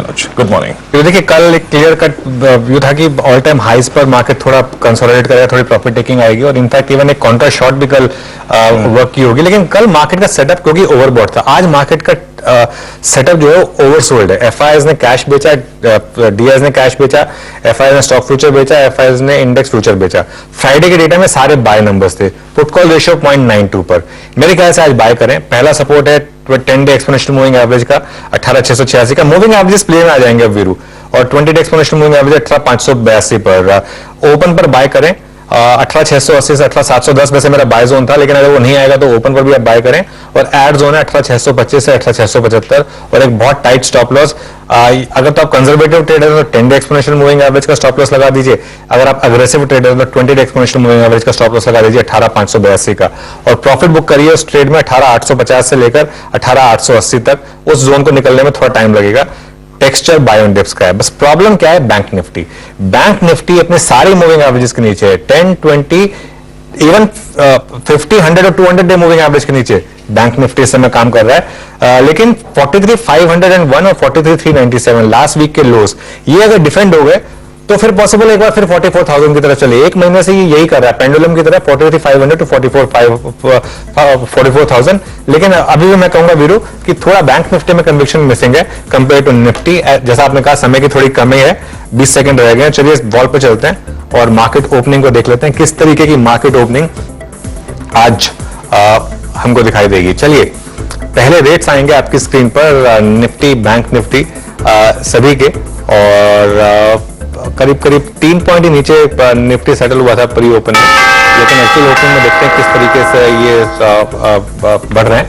चलिए निफ्टी अनचेंज है बिल्कुल 18,754 पर यहां पर शुरुआत, सिर्फ 1 पॉइंट नीचे, 6 पॉइंट नीचे हो गया। अब बैंक निफ्टी करीब करीब 63 पॉइंट नीचे आपकी स्क्रीन पर, और निफ्टी आईटी जो कल सबसे मजबूत इंडेक्स था ये करीब करीब 18-20 पॉइंट ऊपर है।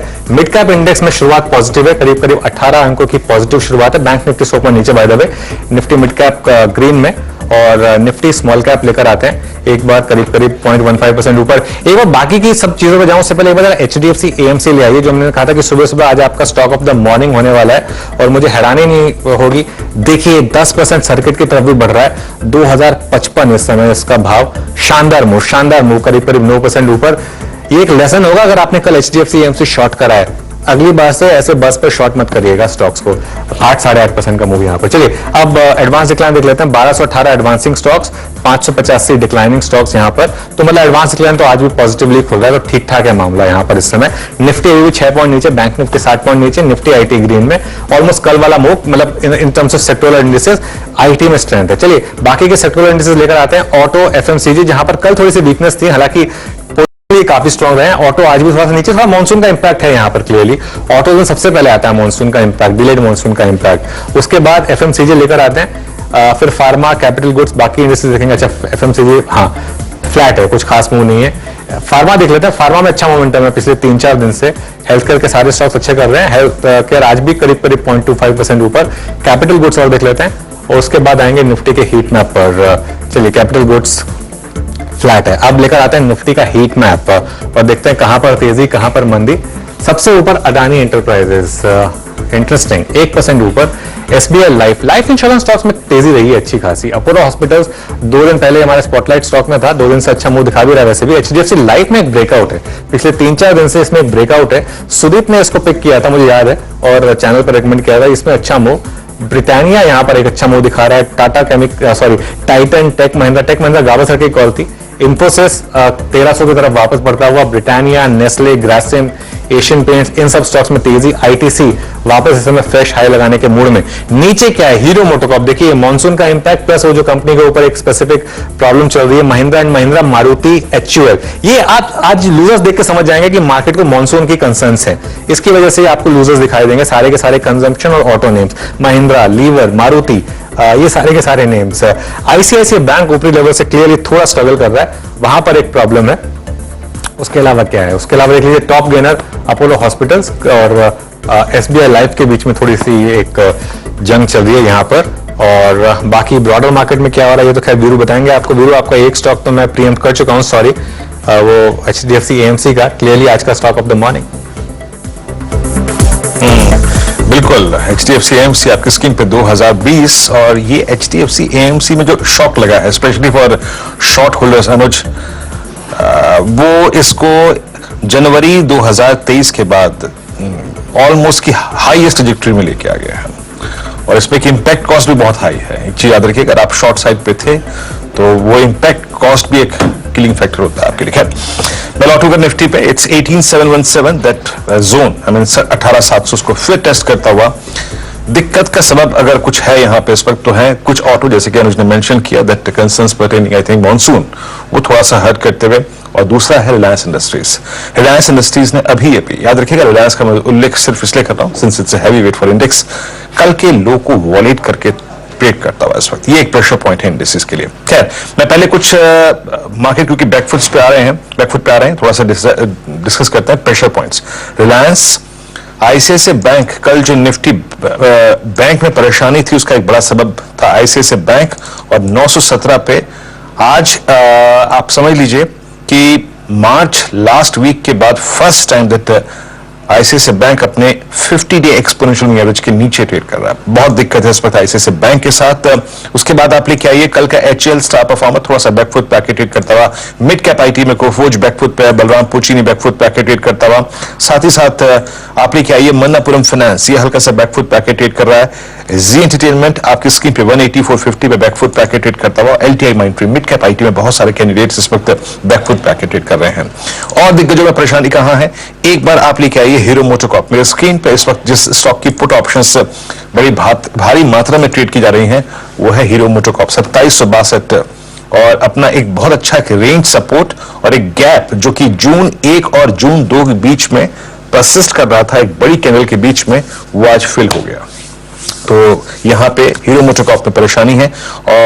और कुछ काउंटर्स, एक बार जरा मारुति लेके आइए क्या कर रहे हैं। मारुति की कुछ पुट ऑप्शंस मेरे स्क्रीन पे बहुत तेजी से ट्रेड हो रही है। यस, मारुति आज काफी समय बाद और मॉनसून कंसर्न्स के बीच में 9427, दैट मीन्स मारुति भी अब अपने 20 डे के नीचे ट्रेड कर रहा है और 28 अप्रैल के बाद फर्स्ट टाइम मारुति अपने 20 डे के नीचे ट्रेड कर रहा है। तो अनुज, वाकई मॉनसून कंसर्न्स ऑटो पे इस वक्त पूरी तरीके से हावी।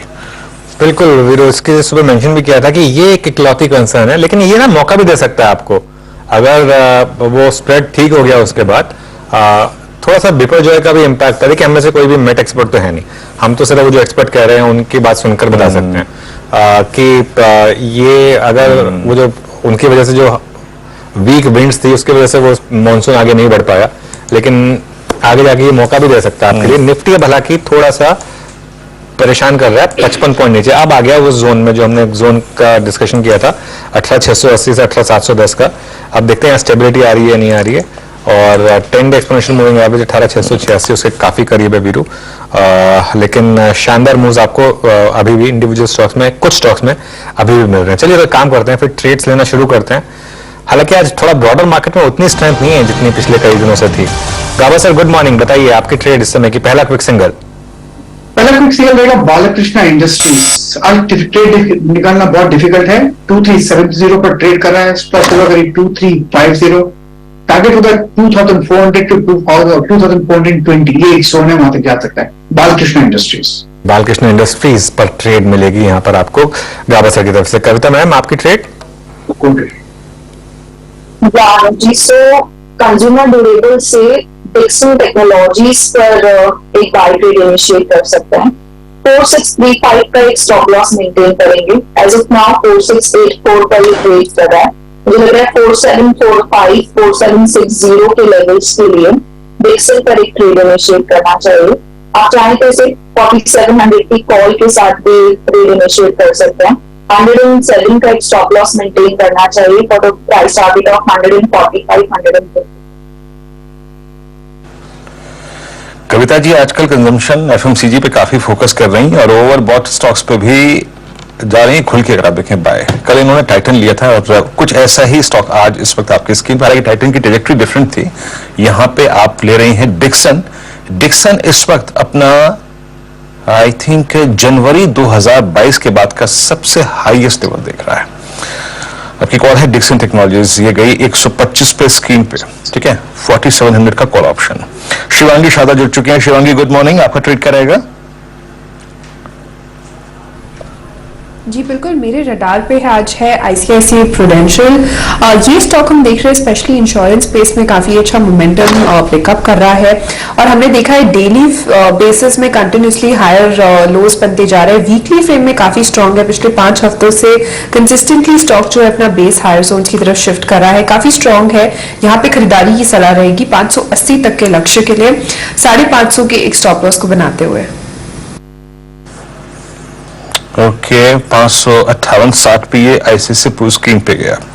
निफ्टी अब 18691 डे लो पे 61 अंक नीचे और बैंक निफ्टी स्पेशली स्क्रीन पे रखिएगा 43,500 की वो ऑप्शन 20 की ट्रेजेक्टरी उसके बेहद नजदीक घूमता हुआ। आशीष बहती जी आपका ट्रेड करेगा। जी बिल्कुल नाइट्राइट पे खरीदारी की सलाह रहेगी। खुलने के बाद बहुत अच्छा मूव, इनफैक्ट एनर्जी का स्पॉट स्टॉक भी था। जिस हिसाब का मूव बन रहा दीपक नाइट्राइट में, हमें लगता है कि अभी 2250 तक का लेवल आज शायद आज के सत्र या कल तक में दिखा सकता है, तो खरीदारी की सलाह है for a first target of 2250 और इवेंचुअल टारगेट जो हमने इसमें देख रहे हैं वो 2290 तक के टारगेट्स आते हुए देखने मिल रहे हैं। जिसमें स्टॉप लॉस मेंटेन करना है वो 2180 का कैसे मेंटेन करें। राजेश सतपुते आपकी ट्रेड? मुझे देखिए, जैसे पहले बात हुई थी बैंक ऑफ बड़ौदा, मुझे लगता है बैंक ऑफ बड़ौदा में जिस तरह से ब्रेकआउट हुआ है यहाँ पे कंटिन्यूएशन ऑफ द ट्रेंड होगा। 196.45 फ्यूचर में प्राइस है, 194 का स्टॉप लॉस होगा। ऑब्वियसली 200 के आसपास का पहला टारगेट है, लेकिन अगर आप इसे थोड़ा वीकली चार्ट पे लेके जाते हैं तो आपको टारगेट दिखता है 200 के बाद 205 का, 205.50 ये इसका टारगेट होगा। तो 2 टारगेट के लिए काम करें, 200 इनिशियली, 205.50 नेक्स्ट टारगेट होगा। टारगेट स्टॉप लॉस होगा 194 बाय बैंक ऑफ बड़ौदा। बिल्कुल बैंक ऑफ बड़ौदा। आशीष जी वो दीपक नाइट्राइट की कॉल बिल्कुल अच्छी लग रही है आपकी, वो जैसा आपने कहा मैंने स्पॉटलाइट में भी चुना था और एक 52 वीक हाई के काफी करीब, अब 2356 का 52 वीक हाई इस स्विंग में शायद पॉसिबल है वहां तक चला जाए स्टॉक का। राजेश पालवे जी आपकी ट्रेड? जी डॉक्टर लाल पैथलैब पे बाय करने की सलाह है। स्टॉक में देखें तो कल के सेशन में काफी अच्छा मोमेंटम था, ओपनिंग के बाद से भी देखें तो स्टॉक एक स्टेबल है। इस तरीके के ब्रेकआउट यहाँ पे डेली चार्ट पे बनते हुए दिखे, हमें लगता है ये स्टॉक में मोमेंटम फर्दर एक्सटेंड होते हुए दिखेगा। अपसाइड के टारगेट हम प्रोजेक्ट कर रहे हैं 2185 से लेके 2200 तक के, स्टॉप लॉस रखेंगे करीब 2115 के आसपास। आज मानस आपकी ट्रेड? अनुज जी SBI लाइफ में खरीदारी करने की राय रहेगी। इंश्योरेंस कंपनीज काफी बेहतर लग रही है, कल से मैंने काफी स्टॉक में रिकमेंडेशन दिया और SBI लाइफ में कल एक पॉज था, उसके पहले हमने एक फ्रेश ब्रेकआउट देखा था, तो SBI लाइफ में आज शायद एक बड़ा मूव देखने को मिल सकता है। इसलिए यहाँ पर 1279 की स्टॉप लॉस से आप कैश में खरीदारी कर सकते हैं। 1325 तक के टारगेट आपको देखने को मिल सकते हैं और 1300 वाला कॉल ऑप्शन जो 17 रुपए के आसपास ट्रेड हो रहा है वहां पर भी आप खरीदारी कर सकते हैं। 9 रुपए 90 पैसे का स्टॉप लॉस लगाइए इस ऑप्शन में और 35 रुपए के टारगेट सेट करिए। ओके SBI लाइफ आपकी स्क्रीन पे, ये मनोज जी की कॉल है इस वक्त लॉन्ग और कुछ स्टॉक्स और अच्छा जो कर रहे हैं। मेरे ख्याल से कॉल सब पूरी हो चुकी है मोरलेस, 1 2 3 4 5 6 कॉल्स पूरी हो चुकी है। यस कॉल्स पूरी हो चुकी हैं। एक बार लेके आइए आप LNT और करीब 2366 पे कल सेकेंड हाफ में सिंक हुआ था स्टॉक ये और आज थोड़ा सा जो कल की लोएस्ट ट्रैजेक्टरी हालांकि उसके नीचे गया था लेकिन वहां से थोड़ा सा रिकवर होता हुआ और कुछ काउंटर जो कि अच्छा कर रहा है उसमें मेरे स्क्रीन पे स्टॉक अपीयर हुआ that Calvin Holmes 750 760। Rajesh Palve ji ये बहुत स्मार्टली और आई थिंक बड़े अच्छी तरीके से अपने टेंडेमा को डिफेंड करता है। ये इसका behaviour second week of April से अब तक मेंटेन्ड है, कल चला उसके बाद सिंक हुआ लेकिन अब 756 पे एक मूव एक्सपेक्ट कर सकते हैं क्या इस स्टॉक में? बिहेवियर और आज की कैंडल ठीक ठाक लग रही है। तो स्टॉक एक बुलिश ट्रेजेक्टरी में ही ट्रेड कर रहा है, जिस तरीके से इसके चार्ट स्ट्रक्चर बने हुए हमें लगता है यहाँ पे जैसे ही 765 के लेवल क्रॉस होंगे एक अच्छा मोमेंटम यहाँ पे जनरेट होते हुए दिख सकता है। स्टॉक में एक नियर टर्म सेटअप के हिसाब से कंसोलिडेशन दिख रहा है।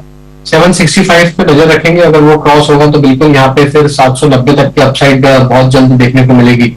अगर यहाँ पे ऑलरेडी किसी ने ट्रेड इनिशिएट किया हुआ उनके लिए स्टॉप लॉस अब जो होगा वो करीब होगा 740 के आसपास।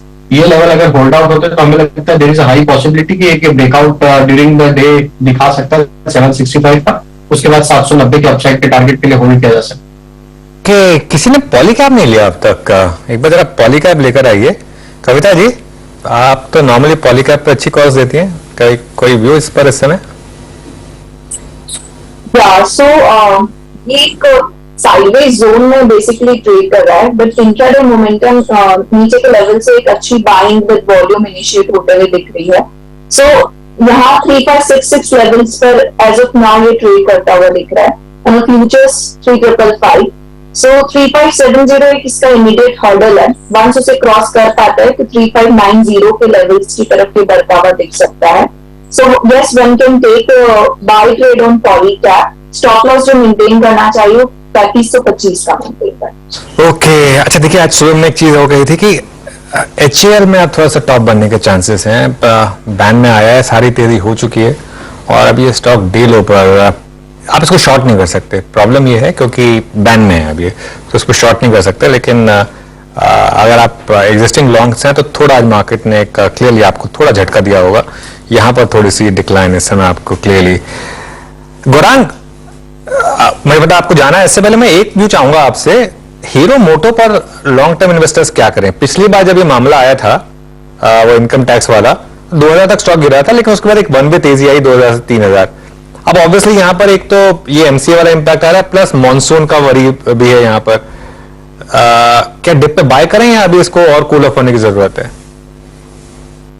जल्दबाजी करके उतावलापन नहीं करना चाहिए अनुज, अगर आपको नई खरीदारी करनी है तो. और हम ये इसलिए कह रहे हैं क्योंकि जो गिरावट के बाद स्तर पर ये कामकाज कर रहा है, वहां पर भी हमें करीबन 2750 के आसपास. तो हमारे लक्ष्य जो हीरो मोटो कॉर्प है वो करीबन 2850-29 तक है. तो रिस्क रिवॉर्ड फेवरेबल नहीं है, ये है कहने का तात्पर्य. अगर आपको इस स्तर पर नई खरीदारी करनी है, मुनाफा समेटना है, जोखिम झेलने की क्षमता कम है, तो आप मुनाफा बांध सकते हैं. क्योंकि मेघराज और बारिश को लेकर के हो सकता है थोड़ी बहुत दिक्कतें बाजार को आ सकती है, परेशानी हो सकती है. लेकिन मैंने कल भी ये बताया था, जो हमारा मार्केट आउटलुक था हफ्ते का, कि डिस्ट्रीब्यूशन कैसा होता है बारिश की, ये में ज्यादा महत्वपूर्ण होता है, न कि बारिश में कितनी कमी आई है. अगर डिस्ट्रीब्यूशन अच्छा होता है और फैलाव हो जाता है तो मेरे ख्याल से ज्यादा चिंता नहीं होनी चाहिए. लेकिन इस स्तर पर जो प्रश्न है आपका, नई खरीदारी की राय मैं हीरो मोटो कॉर्प पर नहीं दूंगा. चलिए गौरांग, शुक्रिया जुड़ने के लिए हमारे साथ. अच्छा, अब एक बार निफ्टी, बैंक निफ्टी की बात कर लेते हैं. बैंक निफ्टी से शुरुआत करेंगे आज हम पहले. अब हम आ गए 43,453 पर. आज का लो है 43,434. देखिए, जो हमारी मॉर्निंग कमेंट्री थी उसमें भी हमने दो चीजें कही थी. अगर आप लॉन्ग करेंगे तो 43,397 का एक स्टॉप लॉस रहेगा. अगर आप शॉर्ट करेंगे तो 43,733 का स्टॉप लॉस रहेगा, क्योंकि वो जो 20 डे एक्सपोनेंशियल मूविंग एवरेज का है. अब शॉर्ट ट्रेड तो प्ले हो चुकी है, जो खुलते ही अगर किसी ने शॉर्ट किया होगा.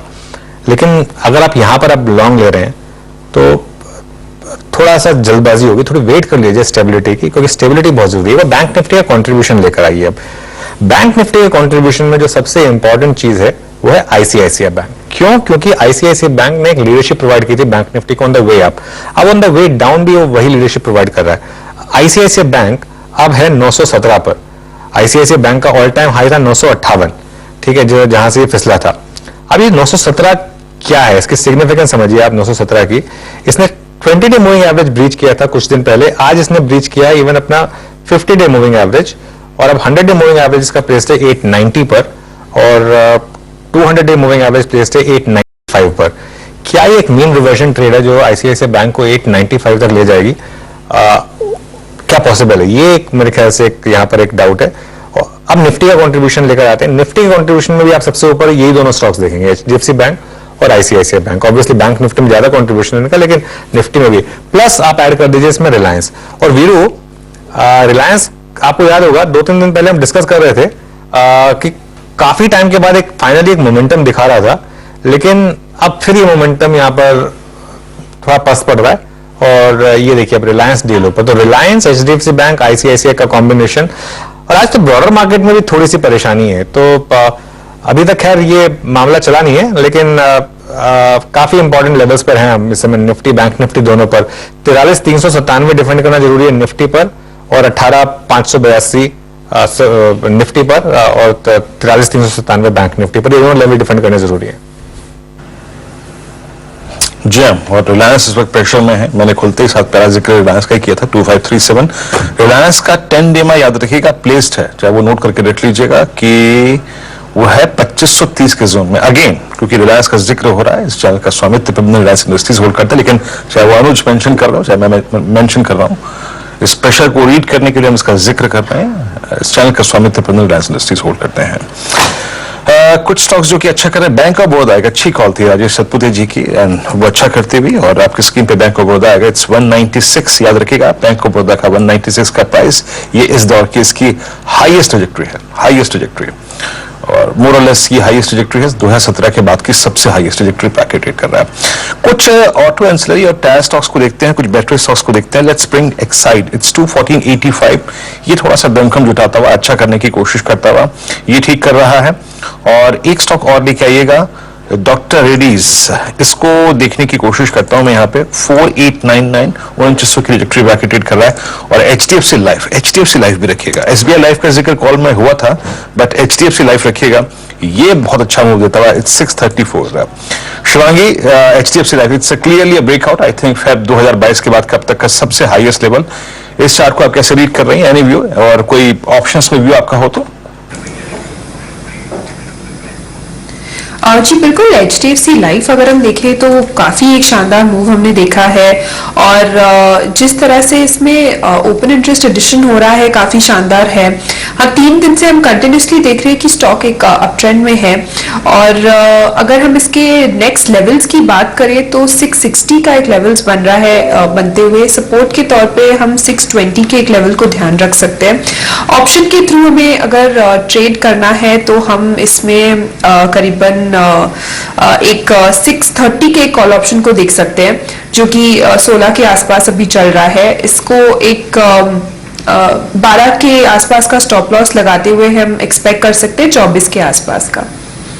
बिल्कुल, तो काफी स्ट्रांग मोमेंटम है एचडीएफसी लाइफ में, और एक 3-4 दिन पहले जो मैनेजमेंट से बात हुई थी उसके बाद से एक लगातार एक वन वे तेजी। अच्छा, वो एचडीएफसी एमसी लेकर आइए वापस। अभी जो ऊपरी लेवल से कूल ऑफ हुआ है, जो अगेन हमने जो सुबह एक्सप्लेन किया था आपको कि गैप अप बहुत बड़ा मिलेगा यहाँ पर, लेकिन क्योंकि सेक्टोरल टेलविंड नहीं है तो हायर लेवल से प्रॉफिट टेकिंग की भी चांसेस हैं। वो जो गैप अप था वो पूरी की पूरी शॉर्ट कवरिंग थी, क्योंकि कल लोगों ने शॉर्ट किया, वो फंस गए सबके सब। लेकिन हायर लेवल पर यहाँ पर थोड़ी प्रॉफिट बुकिंग भी है, और 2008 पर अब इस समय हायर लेवल से करीब 2-2.5% का प्रॉफिट बुकिंग भी है 2008 पर।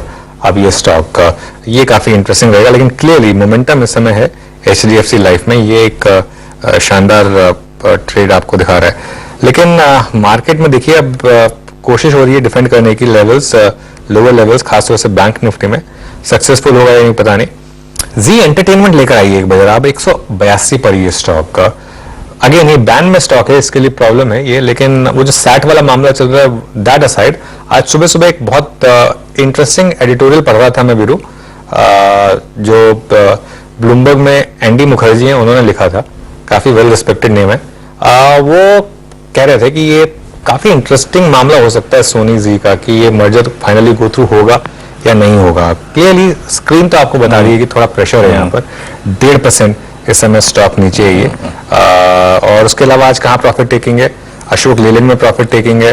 बस बैन में एक बार स्टॉक आ जाए फिर वो चलता नहीं है। आप मन्नापुरम देख लीजिए, डेल्टा को आप देख लीजिए, ये सारे के सारे स्टॉक्स एक बार बैन में आ जाए फिर बिल्कुल नहीं चलते हैं। लेकिन मानस, आपका आईडीएफसी फर्स्ट बैंक रोक नहीं रहा है, थोड़ी आपको रिग्रेट है कि प्रॉफिट बुकिंग जल्दी हो गई?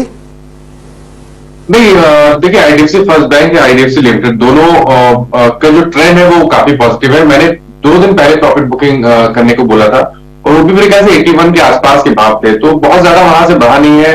मैंने प्रॉफिट बुक करने का एक बड़ा रीजन ये था कि अब वहां से स्टॉप लॉस में रिवाइज नहीं कर पा रहा था ऊपर के साइड पे, और टारगेट बहुत बड़े दिख नहीं रहे थे, तो आई थिंक वो एक बड़ा बढ़िया ट्रेड मिल गया था, इसलिए प्रॉफिट बुक करने को बोला था। और अभी भी अगर हम ट्रेंड की बात करें तो ट्रेंड अभी भी पॉजिटिव है। अगर आपके पास लॉन्ग पोजीशन अभी भी है तो आप 79 के स्टॉप लॉस से आप बने रह सकते हैं, लेकिन ऊपर की तरफ टारगेट आप बहुत बड़े नहीं दिखते हैं। आईडीएफसी फर्स्ट बैंक के जो टारगेट है टेक्निकली वो 87 के आसपास के आते हैं, तो 4 रुपए अपसाइड देखने को मिल सकते हैं। तो अगर आप बने रहना चाहते हैं तो 79 का स्टॉप लॉस जरूर लगाइए।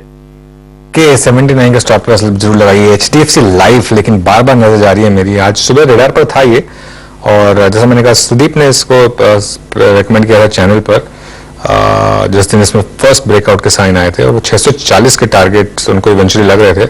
अब वो टारगेट आ गए हैं ऑलमोस्ट, और आज सुबह शिवांगी जी ने कॉल दी इस ऑप्शन पर, ये भी एक अच्छी चल रही है कॉल। तो इस समय एक अच्छे मोमेंटम मिड कैप इंडेक्स में रिकवरी शुरू हुई है, ये एक अच्छा साइन मिड कैप इंडेक्स में रिकवरी शुरू हुई है। बालकृष्ण इंडस्ट्रीज, सुबह सुबह गाबा सर का क्विक सिंगल था बालकृष्ण इंडस्ट्रीज, एक बार जरा उसको रिविजिट कर लेते हैं, उसके बाद बाकी स्टॉक्स पर आएंगे। बालकृष्ण इंडस्ट्रीज इस समय डे हाई पर, ये एक स्टॉक का गाबा सर, इसमें स्टॉप लॉस एडजस्ट किया जाए? 2360 का स्टॉप लगाना चाहिए बालकृष्ण इंडस्ट्रीज पर। 2379 पर ट्रेड कर रहा है, 2380 पर। फर्स्ट टेक्निकल टारगेट 2400, फिर 2420, फिर 2450।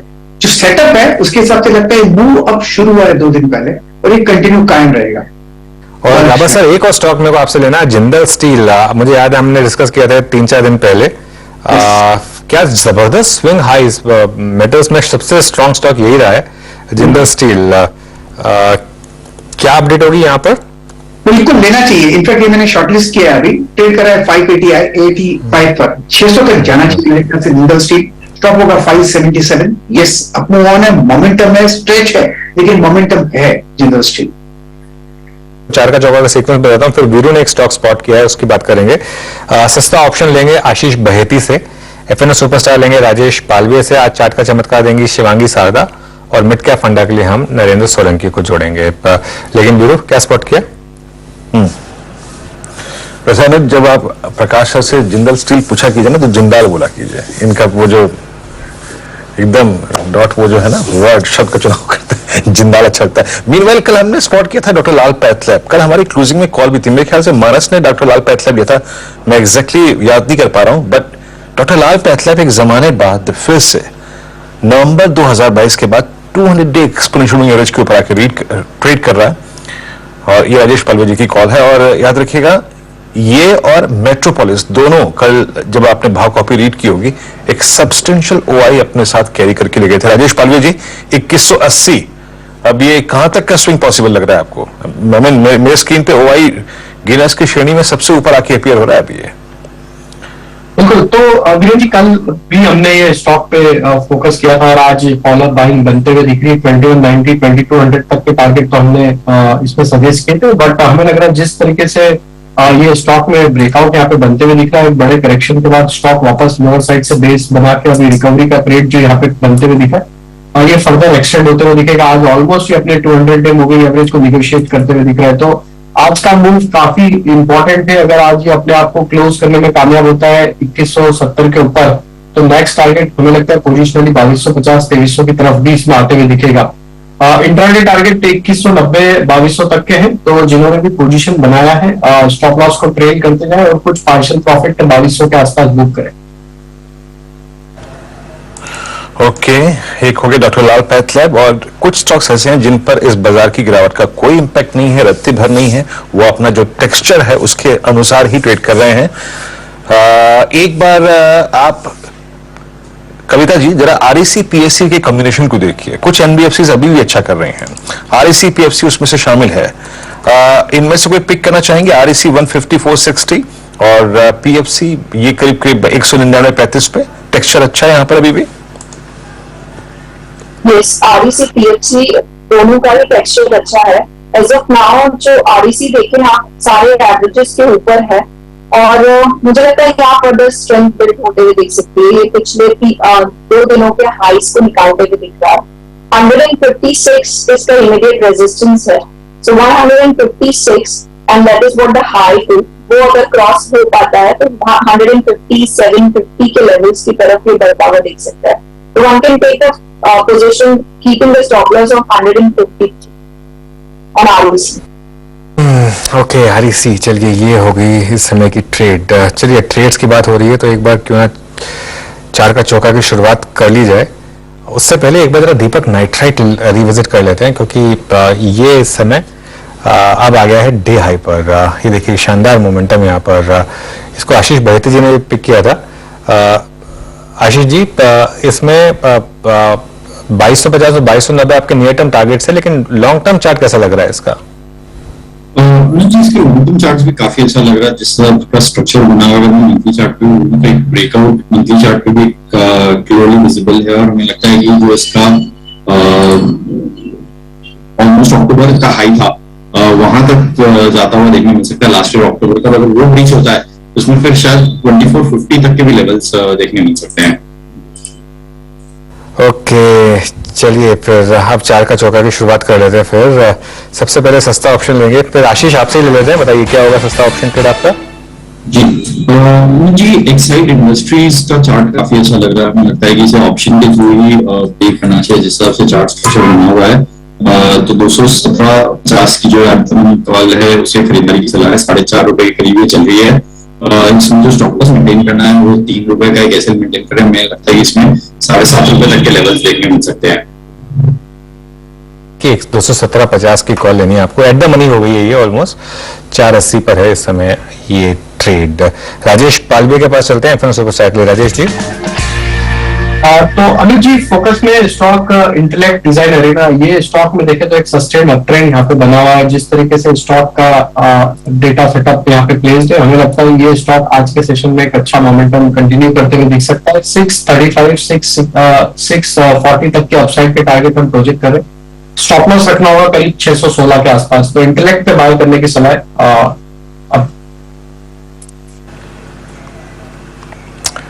इंटेलेक्ट डिजाइन 620 पे, ये राजेश पालवी जी का एफएनओ सुपरस्टार है। चार्ट के चमत्कार के लिए चलते हैं आज शिवांगी जी के पास। शिवांगी जी क्या पिक कर रहे हैं आप?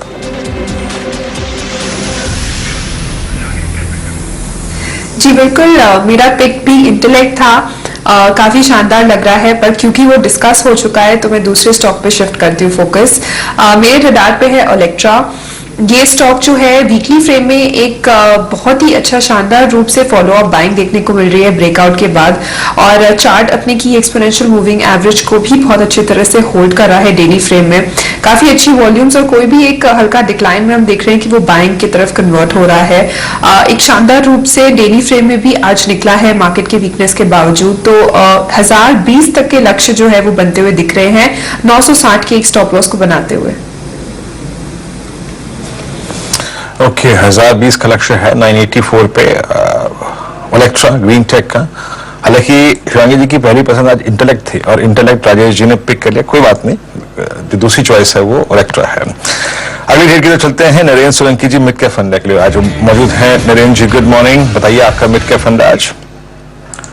गुड मॉर्निंग जी। आज का हमारा स्टॉक है मेटल सेगमेंट से। कंपनी स्टील पाइप्स मैन्युफैक्चर करती है और कंपनी का एफएमईजी और कंज्यूमर ड्यूरेबल्स में भी बिजनेस है। कंपनी का नाम है सूर्य रोशनी लिमिटेड।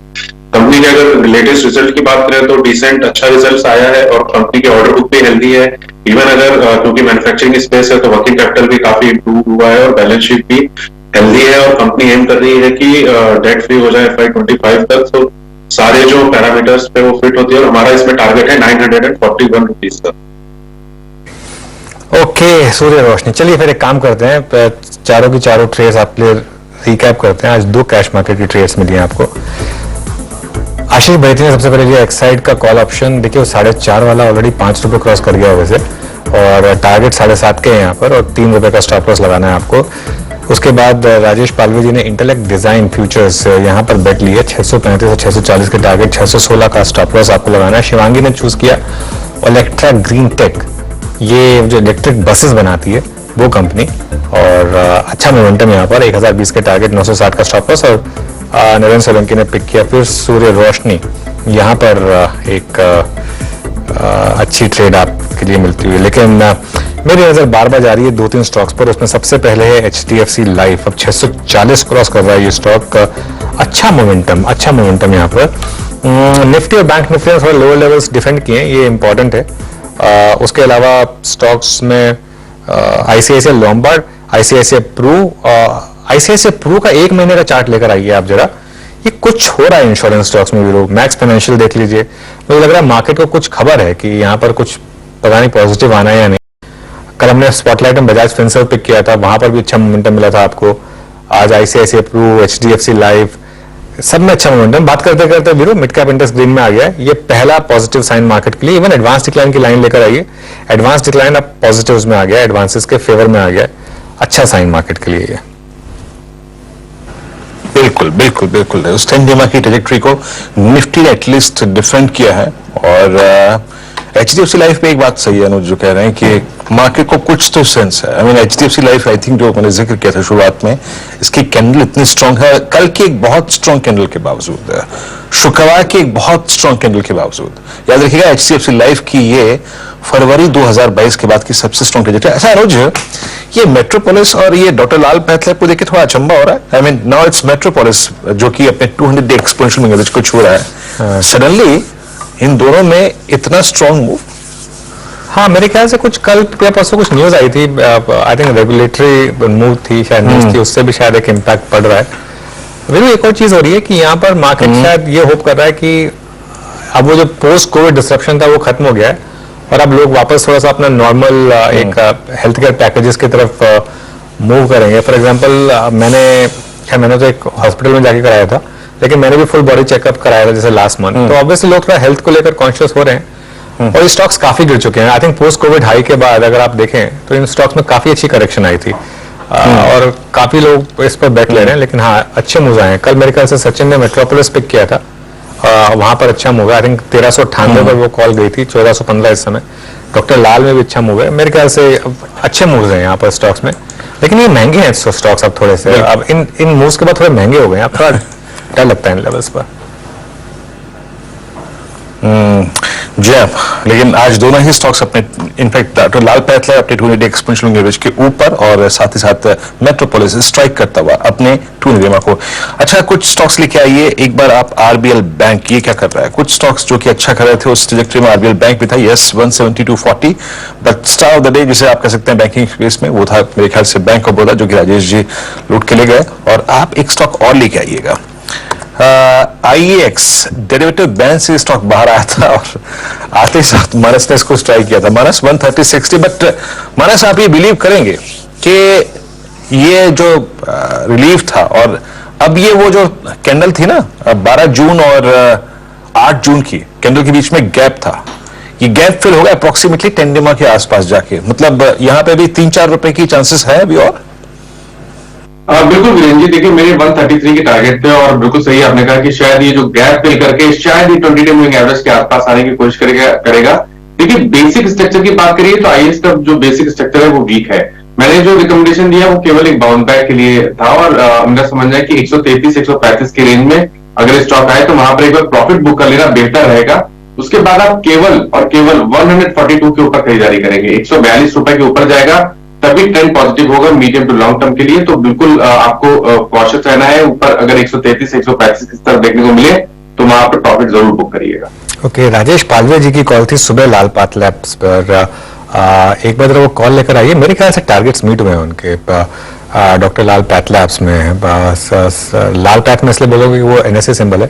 2220 इस समय, 2190 और 2200 के टारगेट्स थे, दोनों टारगेट हिट हुए हैं यहाँ पर। राजेश जी अच्छी कॉल रही, फॉलो थ्रू यहाँ पर।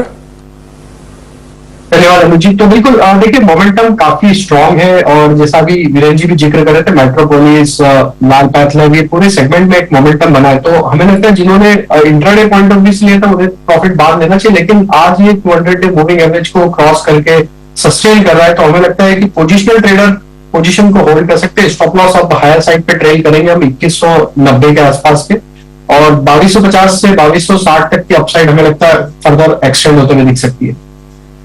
बिल्कुल अच्छा मोमेंटम यहाँ पर।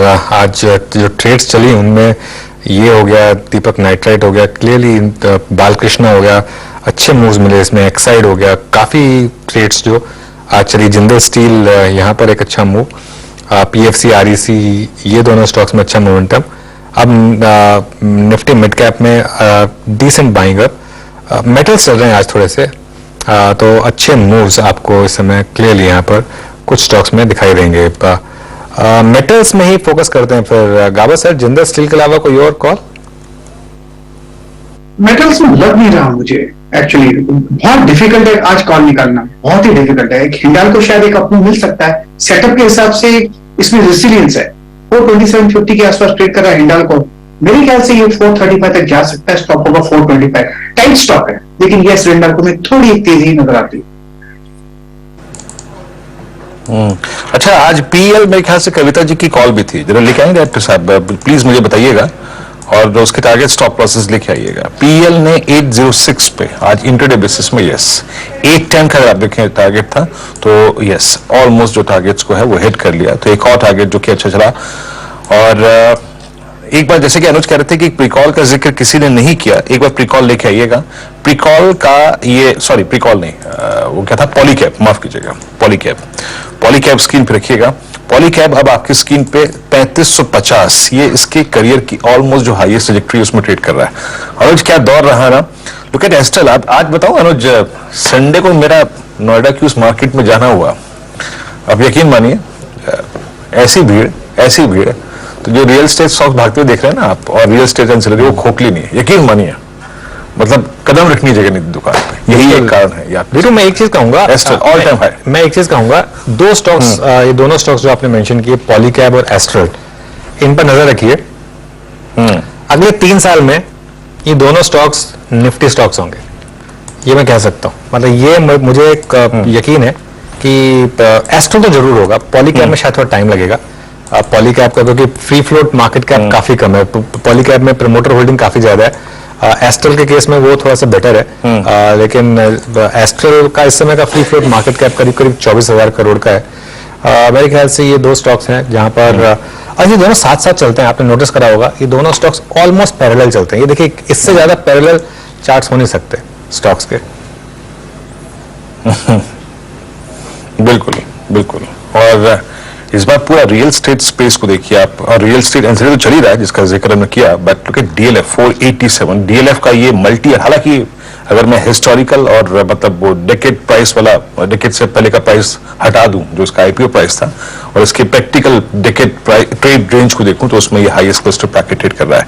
इंडेक्स के लिए कोई कंफर्ट, और अगर कोई है, एक बार रिलायंस को देख लेते हैं, क्योंकि बजाज ऑटो एक और स्टॉक जो कि थोड़ा समझने की कोशिश करता हुआ, रिलायंस क्या कर रहा है 2544 पे, समहाउ अपने आप को थोड़ा सा अपने डाउन साइड को रेस्ट्रिक्ट किया है इस स्टॉक ने, और 2535 का डे लो रहा, वहां से करीब 10 रुपए की रिकवरी है। तो वो जो मैं कह रहा था ना कि 10 डेमा नोट करके रखिए, वो 10 डेमा करीब 2530 पे है, वो इसके लिए अच्छा रहेगा। और एक स्टॉक और लेके आइए, बजाज ऑटो, जिसमें थोड़ा सा डे लो से रिकवरी है। लेट्स ब्रिंग बजाज ऑटो इस 4608। राजेश पालवी जी जरा एक बार चलते चलते टिप्पणी करिए बजाज ऑटो पे। आई थिंक पालविया साहब है नहीं हमारे साथ।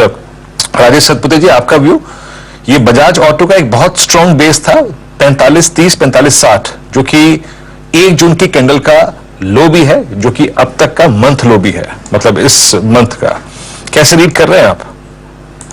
देखिए, हमने जो बजाज ऑटो में करेक्शन देखा था 4800 से लेकर करीबन 4600 तक, तो एक पुल बैक मिल रहा है, लेकिन वो पुल बैक मुझे लगता है कि we should use that pull back to create short position rather than यहाँ पे लॉन्ग करे। मुझे लगता है ये पुल बैक कहां तक आएगा, तो 4660, 4680 तक की जगह बन रही है, तो इस लेवल के आसपास अगर मिले तो शॉर्ट करे, जो इसका 10-20 डीएमए का एक रेजिस्टेंस जोन है। मुझे लगता है ये करेक्शन इस पुल बैक के बाद फिर से ड्यू है, और इसका टारगेट बनेगा करीबन 4500 का, तो it's a sell on rise for me. Viru ने डीएलएफ अच्छा स्पॉट किया, क्योंकि डीएलएफ खासी तेजी में था। आज इसने सुबह कल का लो ऑलमोस्ट ब्रीच किया, और वहां से एक रिकवरी दिखाई इसने यहाँ पर। अच्छा यहाँ पर एक लेकिन लोअर लेवल से शानदार मूव, और रियल एस्टेट स्टॉक्स में खैर क्लियरली एक मूव्स अच्छे रही हैं। इसका आवरली चार्ट्स पर अगर आप फॉर्मेशन देखेंगे तो ये करीब 200 पीरियड मूविंग एवरेज को डिफेंड करने की कोशिश कर रहा है, और अगर आप डेली का ट्रेंड देखेंगे तो इस समय exactly 20 day exponential moving average पर ये स्टॉक का अब यहाँ प्रोटेक्ट होता है या नहीं, ये बहुत जरूरी है, क्योंकि अगर यहाँ नहीं रुका तो करेक्शन आएगी, लेकिन अगर यहाँ रुक गया तो शायद वापस ही अपने 52 वीक हाई की तरफ बढ़ सकता है। लेकिन मूव अच्छा है डीएलएफ में। अच्छा, निफ्टी में जो रिकवरी आ रही थी थोड़ी सी अब हाई लेवल पर स्ट्रगल कर रही है, लेकिन एनबीएफसीज, एक बार जरा एनबीएफसीज लेकर आइए स्क्रीन पर। MNM finance 52 week high, LNT finance holdings 52 week high. अच्छे खासे मूव आपको इन सब स्टॉक्स में मिल रहे हैं, और दोनों के दोनों स्टॉक्स इस समय मोमेंटम में। हालांकि एलएनटी फाइनेंस अभी भी मेरे ख्याल से शायद बैन में है, इतने सारे स्टॉक्स बैन में एक्चुअली याद रखना मुश्किल हो जाता है। Tata steel, by the way, Tata steel इस समय डे हाई पर, ये भी हमने स्पॉटलाइट में पिक किया था कुछ दिन पहले, और वो जो गावस्कर सर ने जिंदल स्टील डिस्कस किया था, एक वो लेकर आइए। 585 पर वो 584 पर वो डिस्कस हुआ था, अब 590 ऑलमोस्ट 1% वहां से स्टॉक भागा है वो मूव डिस्कस करने के बाद। चलिए फिर आज एक काम करते हैं, पैनल को स्क्रीन पर लेकर आते हैं। आज इस पैनल में से कोई भी हमारे साथ अगले शो में है नहीं, तो आप सभी का शुक्रिया, कविता जी, नरेंद्र जी, राजेश पालवी, राजेश सतपुते जी, गाबा सर, मानस जी, आप सबका शुक्रिया। आप में से काफी गेस्ट ऑब्वियसली हमारे साथ जुड़ेंगे क्लोजिंग शो में, लेकिन अभी के लिए हमारे साथ देने के लिए बहुत बहुत शुक्रिया। एक ब्रेक लेंगे और ब्रेक के बाद हम शुरुआत करेंगे 10 के दमदार ट्रेड्स की।